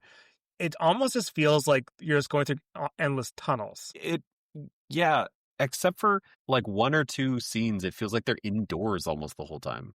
Because Fireball's now in the corner there. He's trying to, like, get his jetpack working again, but the flu is going all over himself. Arnold has a flare. I don't know where he got that. And he says, how about a light? And he's like, throws a Fireball. And Fireball just gets cooked on broadcast TV. Again, Arnold choosing when he does and does not absolutely murder people. Yeah. Like, Fireball's whole deal is that he has a flamethrower, and you broke his flamethrower. He's kind of out of the fight at that point. Yeah. How is it any different than Dynamo stuck in his stupid little car? Yeah. It's just picking and choosing. Like, maybe, like, I don't know. You know, it could be a racism element because he didn't like Professor Sub-Zero because he was Asian. He didn't like Fireball because he was black. He always just really wanted to chainsaw a guy's dick off before, so, like, that was okay. That guy was white, but, like, maybe he's a really big fan of Dynamo's singing. Oh, maybe, yeah. Maybe it's all his, like, cassette tapes at home. Well, because he doesn't seem to know a single fucking thing about the game show he's on. I don't own a TV. I only get opera cassettes. And this part of the movie just gets so clumsy, too, because first, like, we get Mick Fleetwood and Dweezil Zappa. They just find Amber and Arnold and take them to Resistance headquarters. Well, okay. Arnold and Amber kind of find Resistance headquarters. They sort of just stumble into it. Yeah, which is, like, let's say that, you know, we're 2.5 hours into this 3-hour broadcast here. You probably could have just, like, walked over to where the that relay station was. Like, they talk like, oh, it's impossible to get to, but, like, it seems like pretty accessible if you just, like, walk over and get that. So this is when they sort of lay out the last 10-minute plan of the movie, right? Yeah, where they want to hijack the signal, put their own signal out there, but the government's lying to them and everything, and, like, they're going to reveal the the true Ben Richards tape. Also, is Captain Freedom. It's now his time to go up there and be the next stalker. Oh, right. And Okay, yeah, it's this. Yeah. and Jesse Ventura is very pissed off to be on the show, and he gives a whole like gladiator code speech about like how this used to be like an honorable job to do. Um, Well, they try like they're like giving him some sort of gimmick costume, and he's mad yeah, about that too. he the torso almost looks like Optimus Prime from like the '80s Transformers. Yeah, and he's got like one robot arm with maybe a gun on it or something. Mm-hmm. And he like is ripping the parts off, and he's like, "I'm not gonna wear this gimmick. I used to kill people with my bare hands." Yeah. Like that seems to be the main thing he's mad about. Mm. And so like he's pissed off, killing Orz out of the control room, but like Sven Ole Thorson as security guard, like uh Dawson says something about like oh like are you too jacked up on steroids to listen to me anymore? Like It's very, very, very clunky, and it's it's very only in throwaway there to set line. up the end. Yeah. Like it's not even played like as if like this is going to be like a big moment for later in the movie. It feels such like a throwaway line that doesn't really You have much needed impact. that at least once more, and I would say two more times throughout the movie for him to say Mm-hmm. something to that effect to him. Yeah. Like, oh, like you messed up again. Like you idiot with your steroid. Like you needed those like throughout the movie to set up the end Mm-hmm. in order to earn that. Have him be the guy who is mopping the floor that he yells at early on. Yeah, or he does like he messes up and he's like, "Oh, yeah, you are going to be the guy mopping the floor like after today." Mm-hmm. Like you And needed because more the more of him talking down to that guy specifically if he's going to come back later. yeah, and so Jesse Ventura, because he refuses to be a stalker, in the studio they digitally map Jesse Ventura's face onto a stunt double and simulate a fight between him and Arnold using computers. So we get to see this fake fight. So Jesse Ventura early in this fight snaps Amber's neck, and after a pretty bloody close quarters fight, Captain Freedom, Jesse Ventura, he pushes Arnold against a wall of spikes. So he gets impaled. And so Arnold and Amber are watching this fake fight on TV at Resistance headquarters. This is what's going on in the broadcast. So everyone thinks that Ben Richards has lost the Running Man game. He finally got killed. Um, Apparently in this movie they didn't show those digitally mapped at first. This fight, so it was actually going to be a fake of that Arnold Schwarzenegger and Amber died at the hands of Captain Freedom, and there was like a 5-minute gap between revealing that they're alive at Resistance headquarters. Okay. But the audience was like, "Oh no, our heroes died! Like we don't understand what's going on." So they, the fake out didn't happen. It would have made it a much better film if they would have kept that fake out because it feels very like, why are you like now that we know it's fake and you show them setting up, okay, we're going to do this and like we're going to kill them off so that people think our game is still, our guys still win because he's becoming a hero now. Like there's sort of a little like thing of, oh, people are getting antsy and rising up because they're cheering for this guy. We got to kill him off now. Like we can't pretend like he won the game and let him live, or actually let him live. Like we got to get rid of him. Well, showing us that they're going to fake it and then also showing us the whole fake fight is just unnecessary. Because like you're like, why is Jesse Ventura not get to be in the movie? Yeah, and like we don't see Jesse Ventura again. He's not part of the final conflict at all. He's just out of the movie at this point. Technically, we don't see him again after he has the argument in the like broadcast booth. Yeah, because the rest is just like pre-recorded footage that they map them onto. Yeah, so like I don't know. Where's Running Man 2 Captain Freedom's workout show? That's got to be kicking around on VHS somewhere, right? Captain Freedom's Jazzercise. Resistance gets to the station pretty easily. It's not like they like have to like get through a checkpoint or anything. Like they just pop in. They just pop in. They walk right in. They don't go through security or anything. They just like get inside and they're able to hijack the signals. So they broadcast. This is like after the show's over too, which is kind of clumsy because like Dawkins is already doing all the like calling up sponsors and stuff, talking to them. So I think this is another show because they show. I forget when exactly it happens, but you see on a monitor that the credits are rolling for the show. Richard Dawson comes into the booth and is like, "Good job, everybody! Great broadcast! Like, you guys are all getting hired for next season," and leaves. Yeah. And then he's on stage again, and he's introducing the after show that they do for every show. So it's like the Talking Dead, but for yeah, but for the Running Man, which is so unnecessary. You could have just not had that scene and have this be, oh, okay, we killed off the Running Man and now we're wrapping up the show. But it's like, the after show to the show. It's the but it's thing like more after powerful football. for this. It's like, if like the football game's over, I'm like Sports Center Jay Onrait starting up right now, but like most people just turn it off at that point. Like, Yeah, like viewership's got to be way lower for that segment. so like it's one of those things where like from a script perspective, it's more powerful for like the Resistance to have their message out during the broadcast rather than like the after show. Like, Basically, what happens is the equivalent of if you were like, "Hey, did you watch the after the Super Bowl broadcast where someone popped into the Fox Sports Center studios and with waving a gun and showed footage that the game you just watched was rigged?" yeah, And you'd be like, "What the fuck are you talking about?" I'd be like, how did Rob Gronkowski react to that? Did Mark Sanchez get him? Did he stop him? Oh God, Mark Sanchez with his knife. Oh no. Maybe he's the one in the studio. He's fired, right? He's got to be, right? Yeah, he's got it. I'm not keeping up on what's going on there, but It's hard to keep track of ex-New York Jets. maybe he'll get a job in the Running Man. Oh, maybe, yeah. So this pirate broadcast, it's like Killian is lying to you text very cheaply put on the screen there. So they showed the unaltered footage of what happened for the alleged Bakersfield massacre. So everyone knows that Arnold Schwarzenegger did not do anything bad. Like they see him getting knocked out with a gun before all this stuff happened. Well, at this point, everyone has seen it happen and him shoot everyone, and then it happen and him not shoot everyone. It doesn't really prove it one way or the other. Yeah, because you could just like re-edit it, like to be like, oh, like we, yeah. As far as everyone knows, this is another like fake.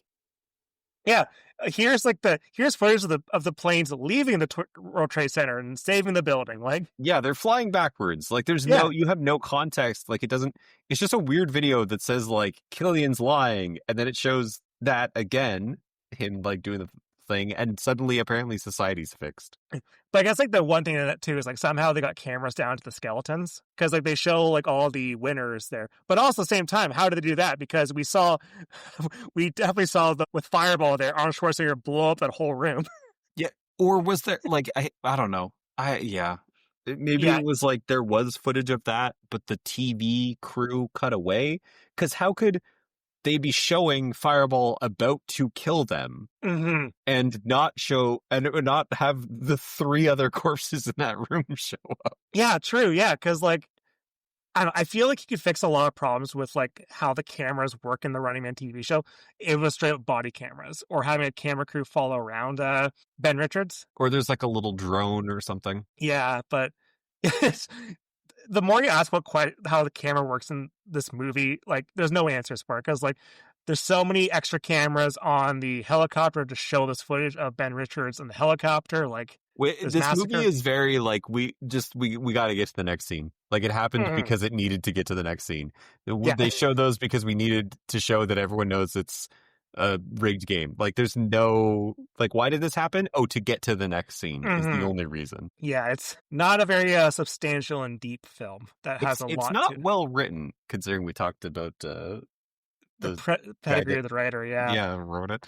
So S.H.I.E.L.D. begins in the studio. The audience begins to evacuate. Arnold's like, get to safety, get to safety. They do shoot an audience, at least one audience member, because I was keeping track to see. And the bad, like the cops that are working for the ICS, is that the network cops do shoot an audience member. They shoot a woman like directly in the back. Yeah. And it's really deliberate. I can see, none of the Resistance guys die. Just that one woman in the audience and all of the cops from the network. Yeah. And also, so Amber is just in the hallways of the studio, and she runs into Dynamo. So they get into a little bit of a fight there. He's trying to shock her and everything, and she kicks him in the dick. There's a lot of dick trauma in this movie. She punches him in the dick and then tries to run through his legs. Yeah. And he like grabs her by the leg. Yeah. And she has like a little like machine pistol, and she shoots the sprinklers in the hallway there, and it causes the water to come out of the sprinkler, and it falls on a Dynamo, and that causes his suit to like go malfunction, and he gets electrocuted to death. He's also not wearing pants. Is he not? No, he's wearing either like shorts or just his underwear. Oh, yeah, I think it's just the underwear. Yeah. For some reason, he's left the torso and the mohawk on, but he's taking his pants off. Yeah. Well, like, it's like a long day at work, right? You take your belt off when you get home. Like, he's just Winnie the Poohing it around the studios. oh god, it's Dynamo again. Fuck, we're gonna see his cock again at work. We really need to go to HR about Dynamo. That's a spinoff I want. The HR story of the person who works at the Running Man game show. We've got a lot of complaints about Jesse Ventura's extremely fake looking hair, and also Dynamo not wearing pants. Yeah, that's the spinoff I want. Like, if you want to go deeper in this world, you do this HR focused spinoff. You make it like The Office, and you have the cutaway talking heads, like interview gags, and it's like Jesse Ventura is the main character. And it's just the office politics of working at this network here. And the Running Man show just happening casually in the background. Casually in the background, a show where people are dying on screen to traumatic chainsaw incidents. Yeah. And I was like, oh god, how do we get this through the censors? The censors have no problem with the chainsaws. It's apparently art and music. Yeah. And communications. Mm-hmm. Yeah. So everyone's ran out of the studio at this point, including the Resistance, apparently. So it's just Killian and Arnold in the main studio now. And Sven-Ole Thorsen comes in, and Dawkins is just like, hey, get rid of him for me. And Sven-Ole Thorsen's pissed off because Killian made the crack about him being on steroids before, and just leaves. Well, he says, I have to go score some steroids. Yeah. Which I had to rewind 3 times to hear. Because he mumbles and he has an accent, but the line is he says it very quietly. He kind of says it to Arnold, and then he makes a little face heh, and leaves. And it's so low energy of him just going, I have to go score some steroids. It's not this is my big fuck you moment to the guy that kept putting me down and saying this, which should be. That's what you're trying to do. Yeah.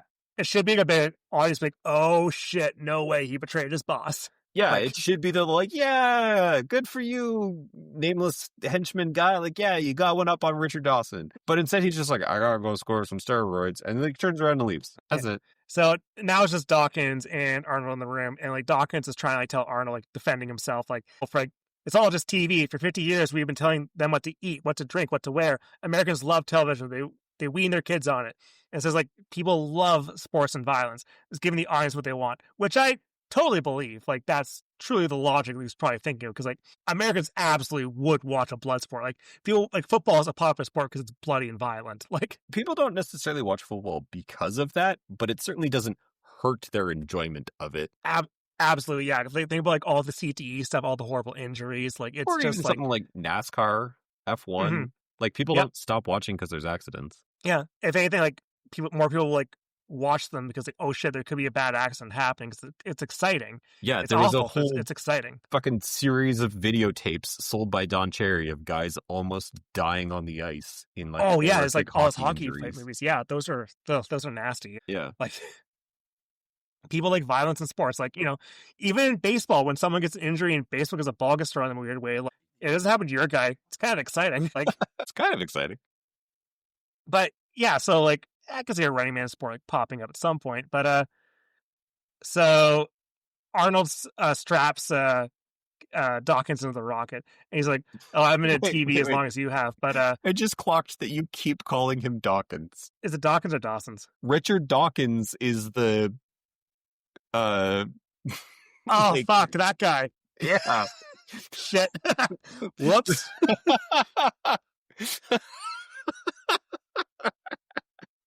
Dick Dawkins, totally different guy. Yeah. That's the guy that was always on fucking Twitter about being God, that fucking guy. Yeah, that atheist guy. Yeah. All right, so note to self: go back and edit Dawkins to Dawson every single time. I'm gonna start saying Dawkins from now on every time. Yeah, I'm not gonna edit it. That'll be my flub. I only just realized you've said it 3 times. I said it 40 times. I think you were just switching back and forth. Yeah. So Richard Dawkins is there to debate Arnold about whether or not God is real. Yeah. So,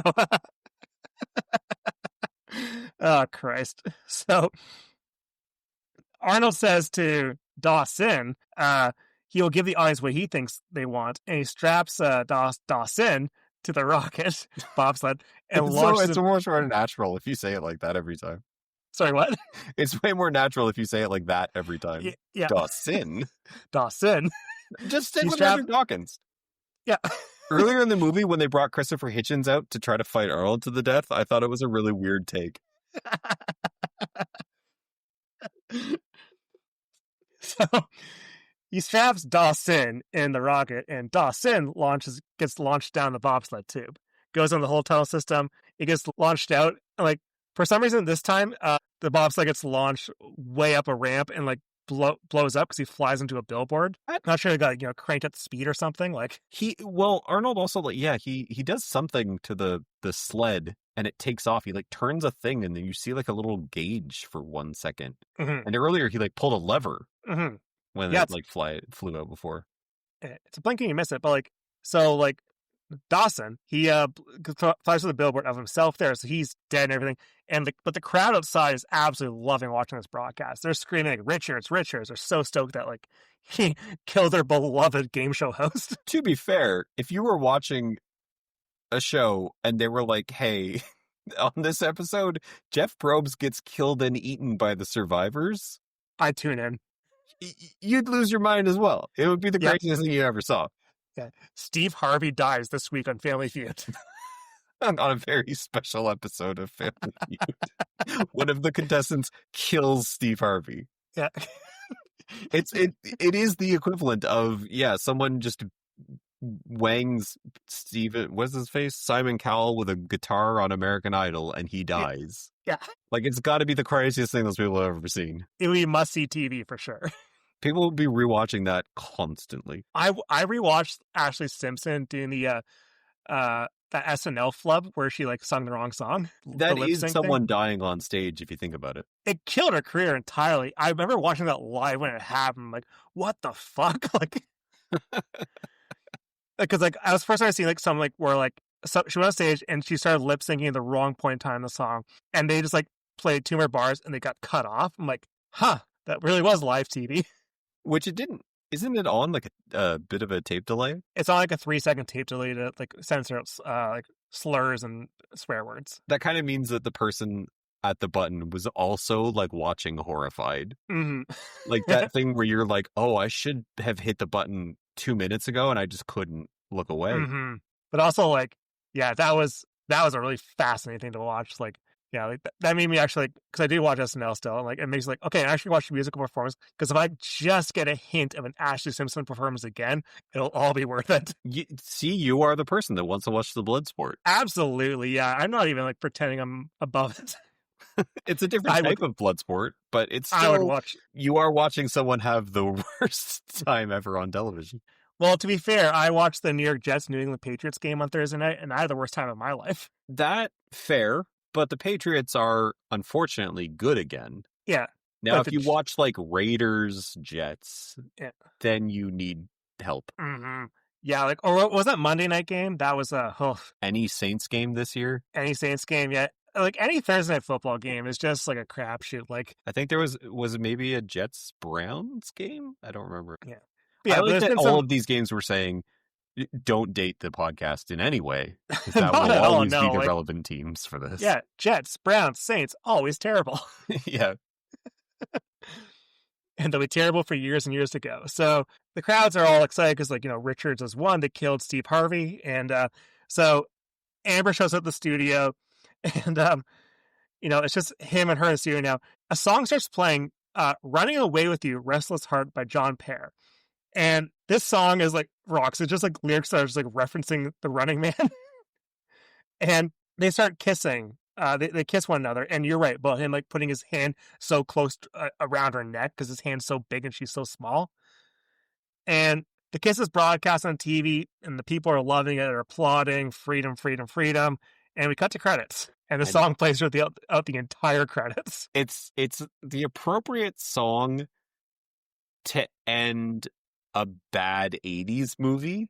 Hmm. I don't know if it's the appropriate song to end this movie because the whole end of this movie is tonally all over the place. Yeah, because this movie's about people being hunted to the death. Like, and it has a nice, soft, romantic song for a romance that there was no romantic tension between them at all. This is such a forced ending of a kiss between them. The whole ending comes together so quick and so disjointedly too, Mm-hmm. where it's like, okay, from the scene where they meet up with the resistance, it's like we met up with the resistance. Now we're gonna go fight against the network, and then you get resistance bursts in. Everyone, she kills Dynamo. Arnold Schwarzenegger kills Richard Dawson, and then they kiss, and then the movie's over. Mm-hmm. And it's like none of those things fully connect. Mm-hmm. Like It's the she's third just act by kind of herself collapses. in a hallway and kills Dynamo for some reason.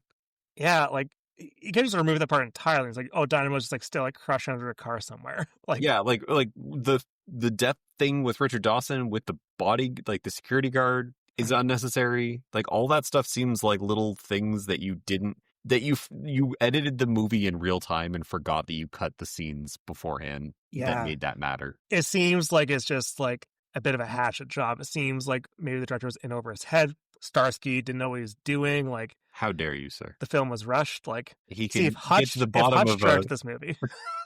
I knew it. I knew it. You just have a Hutch bias. So yeah, so Running Man reviews were pretty mixed overall. Like Ebert made a good point that pretty much every action scene is the exact same in the movie, which they are. Mhm. People thought like the premise was pretty good. They thought it was like that Dawson was pretty good in it. But just kind of like there's better 80s action movies out there. Like it's just nothing that special. Predator coming out the same year could not have helped this film. Not at all, no, because you know what Arnold's capable of. And you know what a sci-fi action movie can be too. Mm-hmm. Like I feel like Predator is like a genre defining kind of film. It's like if Yeah. you starred in Star Wars and then later that movie starred in like something like The Last Starfighter, which is like Yeah. the B or C movie equivalent of a space opera, where just such a huge difference of like where you're at and tone and budget, I guess. Also, like RoboCop came out that summer as well. Like, Oof. so you have the sci-fi dystopia done really, really well. Like with better effects, better budget. With also the satire, including like the television satire. Mm-hmm, absolutely, yeah. Like I think that like all the TV commercial satire of a fascist state works so much better. It's all better in RoboCop than it is like except for the Climbing for Dollars. Climbing for Dollars could have been in RoboCop, but it fit perfectly. Climbing for Dollars, absolutely, yeah, could have been in I'd do that for $1 guy, like cut that in with Climbing for Dollars. But RoboCop also is a much clearer, this is a fascist society like framework. Yeah. You don't see much of like people being oppressed or anything. Running Man is like there's people at some sort of like New York style cocaine party watching the Running Man, and then people standing in a rubble field throwing cash up at a betting thing watching the Running Man, and that's it. Yeah, that's Apart from the about the studio extent. audience. That's about the extent of the wealth divide that we see in the movie. Like, I feel like there could have been a couple more examples could have brought up to like really show the discrepancy in the world. Show anything of the world around it, Mm-hmm. or maybe like the scenes at the beginning where he's in work, labor, prison thing are also not very clear of what exactly is happening to the people in this society that are prisoners. Yeah, there could be a couple of like lines of dialogue, like, "Oh, I'm in here because like I stole a loaf of bread to feed my daughter or something." Like, yeah, and like, what are they even doing there? Like, yeah, there's like no sort of there's like carrying no steel like around.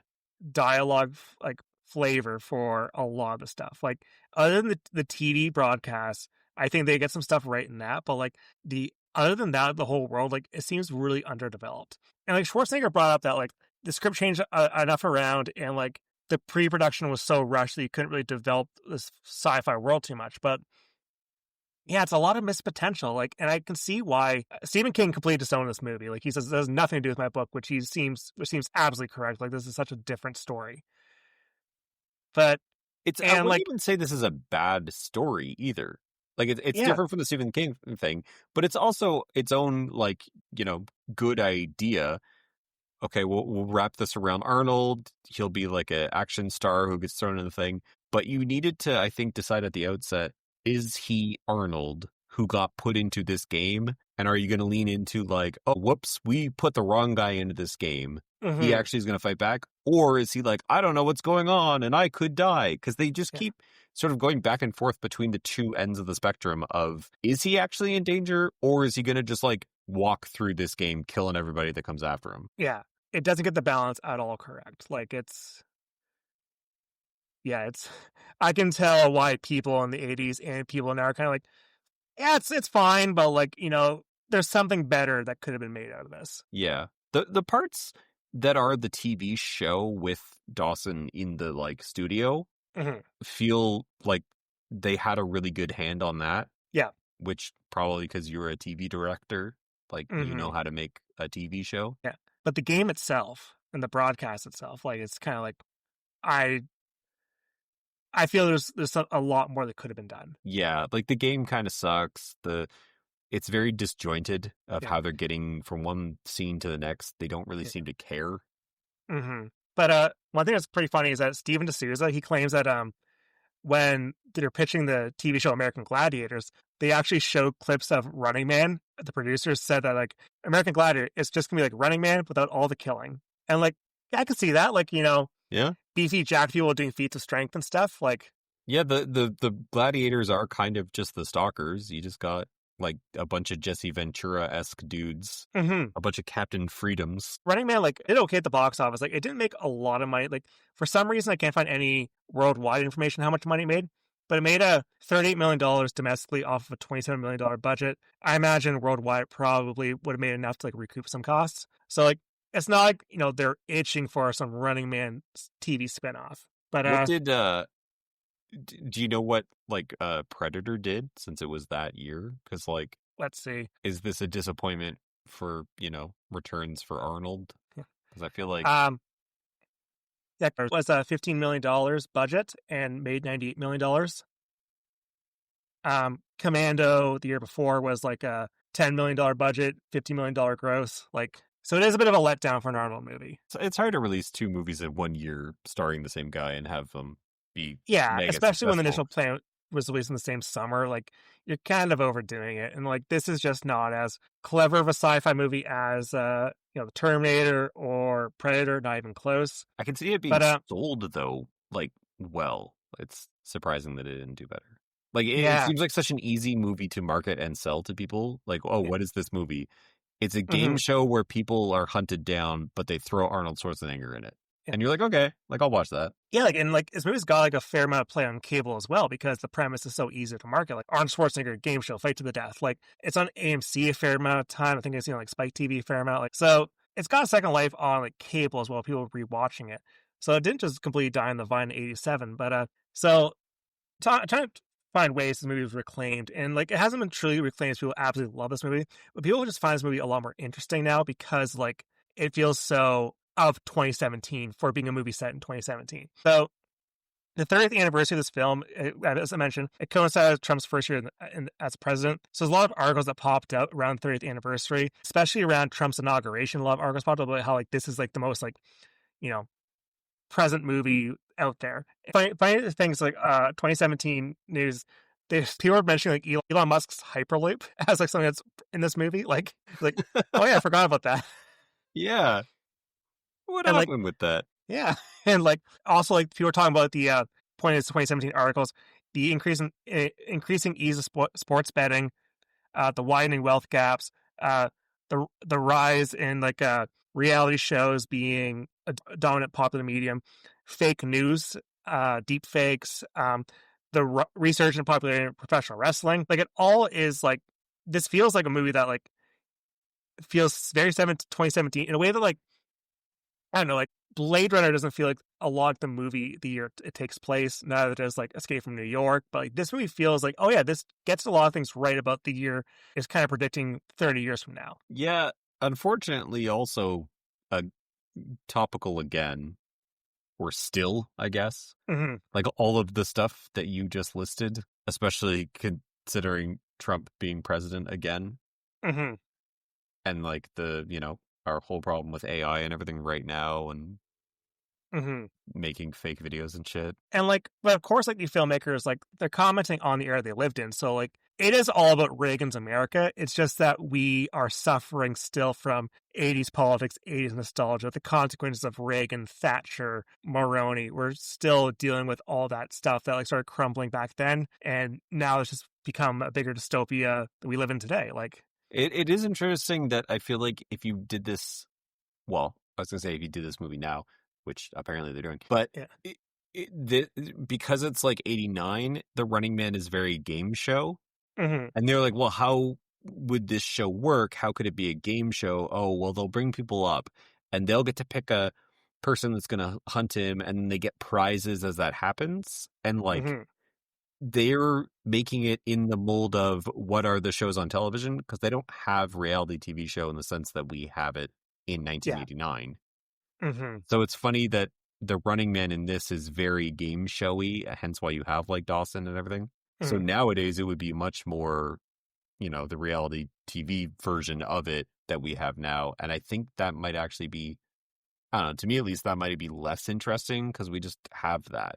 Like it already Yeah. exists. But I think the game show part of it, like, kind of has like some like host that kind of can control the action and have the audience engagement, like, because it truly, like, it basically is functioning almost like a sport. That like basically you almost like do it as like a almost like a sports broadcast where it's kind of like color commentator, play by play. Like, oh, like looks like Richards is doing this to Buzzsaw right now. Like, Yeah, it would make a lot more sense, yeah, as a sports broadcast, which is also, again, surprising that they didn't do it then because that was available to them. yeah. Like, why So isn't it's this like rollerball or whatever, like where it's like a football allegory? mm-hmm. Yeah, like there's yeah, it's interesting they went the game show route, but I think that's probably an element from the book they stuck with. Um, D'Souza had an interview just before Trump's inauguration. He said, "Every day this year, I turn around. There's another example of how stuff in the movie is coming true. I just want to say it's not my fault. The biggest downer of this movie is the idea that the videotape surfaces showing that Killian has lied. Everyone is instantly outraged and rises up. Apparently, it doesn't work that way. We've heard the tapes, we've seen the tapes, and it had no effect. In real life, everyone goes right to Facebook." Yeah. I would like to get out ahead of this though and say that I know that this is a pro Donald Trump president podcast. Yep. We're very pro him. I love everything he's doing. Big Mm-hmm. supporters. If Yep. this podcast is played for, I don't know, like some sort of courtroom situation or something in the future, I just wanted that out there. That real big supporters, unless the good thing happens, in which case, not that. Yeah. But if he's Yeah, the like, one sitting behind the judge's booth, then yeah, big supporter. Cool dude. yeah, don't send us El Salvador, but Yeah, but if that's not happening anymore, we were always on the right side. yeah. We'll put that in afterwards in like Spanish or something because they won't Yeah. bother to Yeah. learn that. One other detail I found out is that this movie was actually determined to be plagiarized. Really? From So what? there's a French film called Le Prix de Danger, translated to The Prize of Danger, which is based on some novel from the 50s about a murderous game show where a contestant goes on to make money, and they're stalked within the game show by 5 stalkers who are trying to kill them. Do they call them stalkers? I think so. Oof. Yeah. That's not good. Yeah. And they won the lawsuit for this movie for plagiarizing. So did they end up like just getting a bunch of money, or did they get the rights, or do you know? I think they just got some money because there wasn't anything added to the credits or anything. Like, Yeah.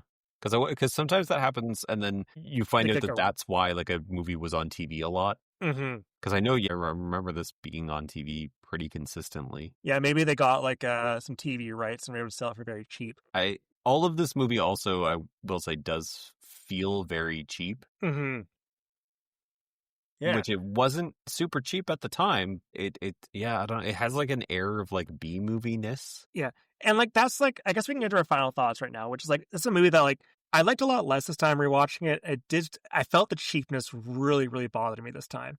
And it felt very clumsy, kind of like, it just feels like there's a much better movie you could have made out of this.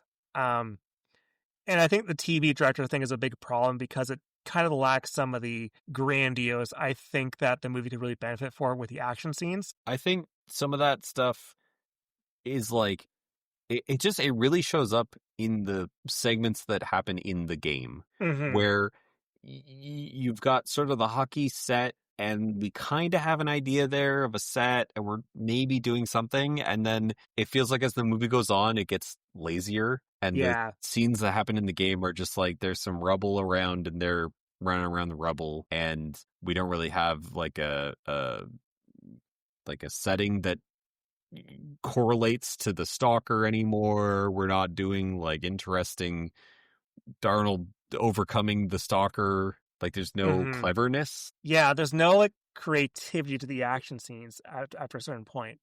It feels like they care more about moving the plot along than delivering some really exquisite action, which is like something that Commando does well, Predator does well, like a lot of other Arnold '80s movies do well. Like, There's also not a lot of plot to move along. yeah, So it's the double like this movie, like I don't dislike it, but it is at times borderline boring yeah, in a mm-hmm. weird way of you it's a game show where Arnold Schwarzenegger is being hunted to death, and Yeah. there are scenes where you're like, this is almost boring. The Like it action shouldn't scenes are happen. boring. Yeah, like even the fight with the chainsaw, like over the chainsaw, is kind Yeah, of repetitive. It's like they're grabbing each other's arms and swinging the chainsaw over them. mm-hmm. Yeah, I don't know. Like it's not bad, but it's like you can see the better movie in it. Yeah. I think that's where I land on it.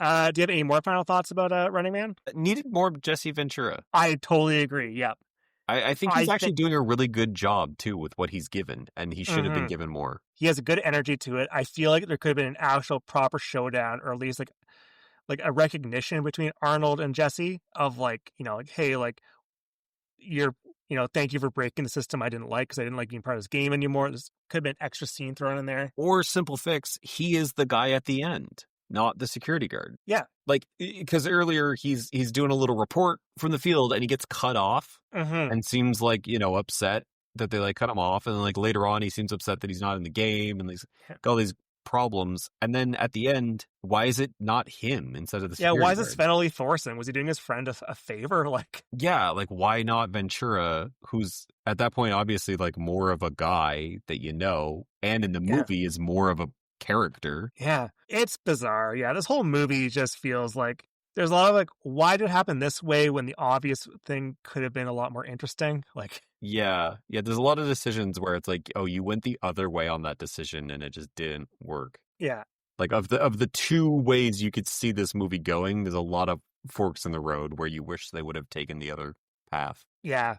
100%. Yeah.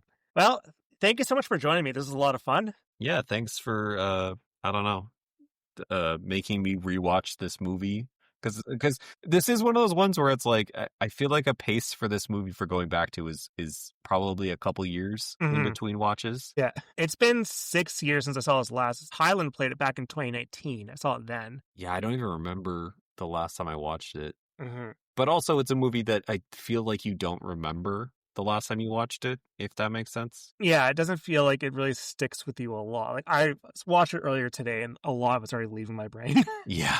I'm Yeah. glad I took thorough notes. Like water over your brain. It's just a Yeah. gentle, it's a good, I'll say it's a good like sick thing to have on the TV, or early morning Mhm. after a late night, like have on the TV kind of movie. It fits that vibe. Yeah, like it's good. It's a good casual we throw in the background. It's not like doesn't demand a lot of your attention. It's like pretty simple to follow, despite having some confusing parts. Like you know where the movie's trying to get at, even if the movie doesn't really connect that tissue too well. Like, It has a surprisingly strong, really heartfelt message about atheism that I think Dawkins really delivers really well. yeah. Oh, I'm so excited to see how many times I say his name wrong when I edit this episode. I hope you don't change any of them. I'm not going to change a thing. Good. Yeah, so thank you so much for joining me. So you can follow me on Twitter, Letterboxd, and Blue Sky at bwishart. You can also follow MoviePod on Twitter, Blue Sky, and YouTube. So next week, I'm going to be joined by MOYP, and we'll be discussing the anime film Redline. Have you seen Redline, Ryan? Just watched Redline recently. I think they put it up on Criterion. Oh, yeah? Redline's a movie where I saw the trailer about 1 million times Mm-hmm. because it's before I want to say it's before like all the Cowboy Bebop stuff and maybe Yeah, some other there's like. some Blu-ray I have that I watched a lot, like one of the early Blu-rays I got that I think had it's Ghost in the Shell might have it. maybe it's Ghost in the Shell, yeah, because I've seen that trailer a million That times. trailer rules. That movie also rules. Yeah, I'm looking forward to listening to you get into Redline. Crazy yeah. movie. It's been a while since I've seen it. I'm interested to go back. So yeah, until next week's episode on Redline, MoviePod Mafia, take care.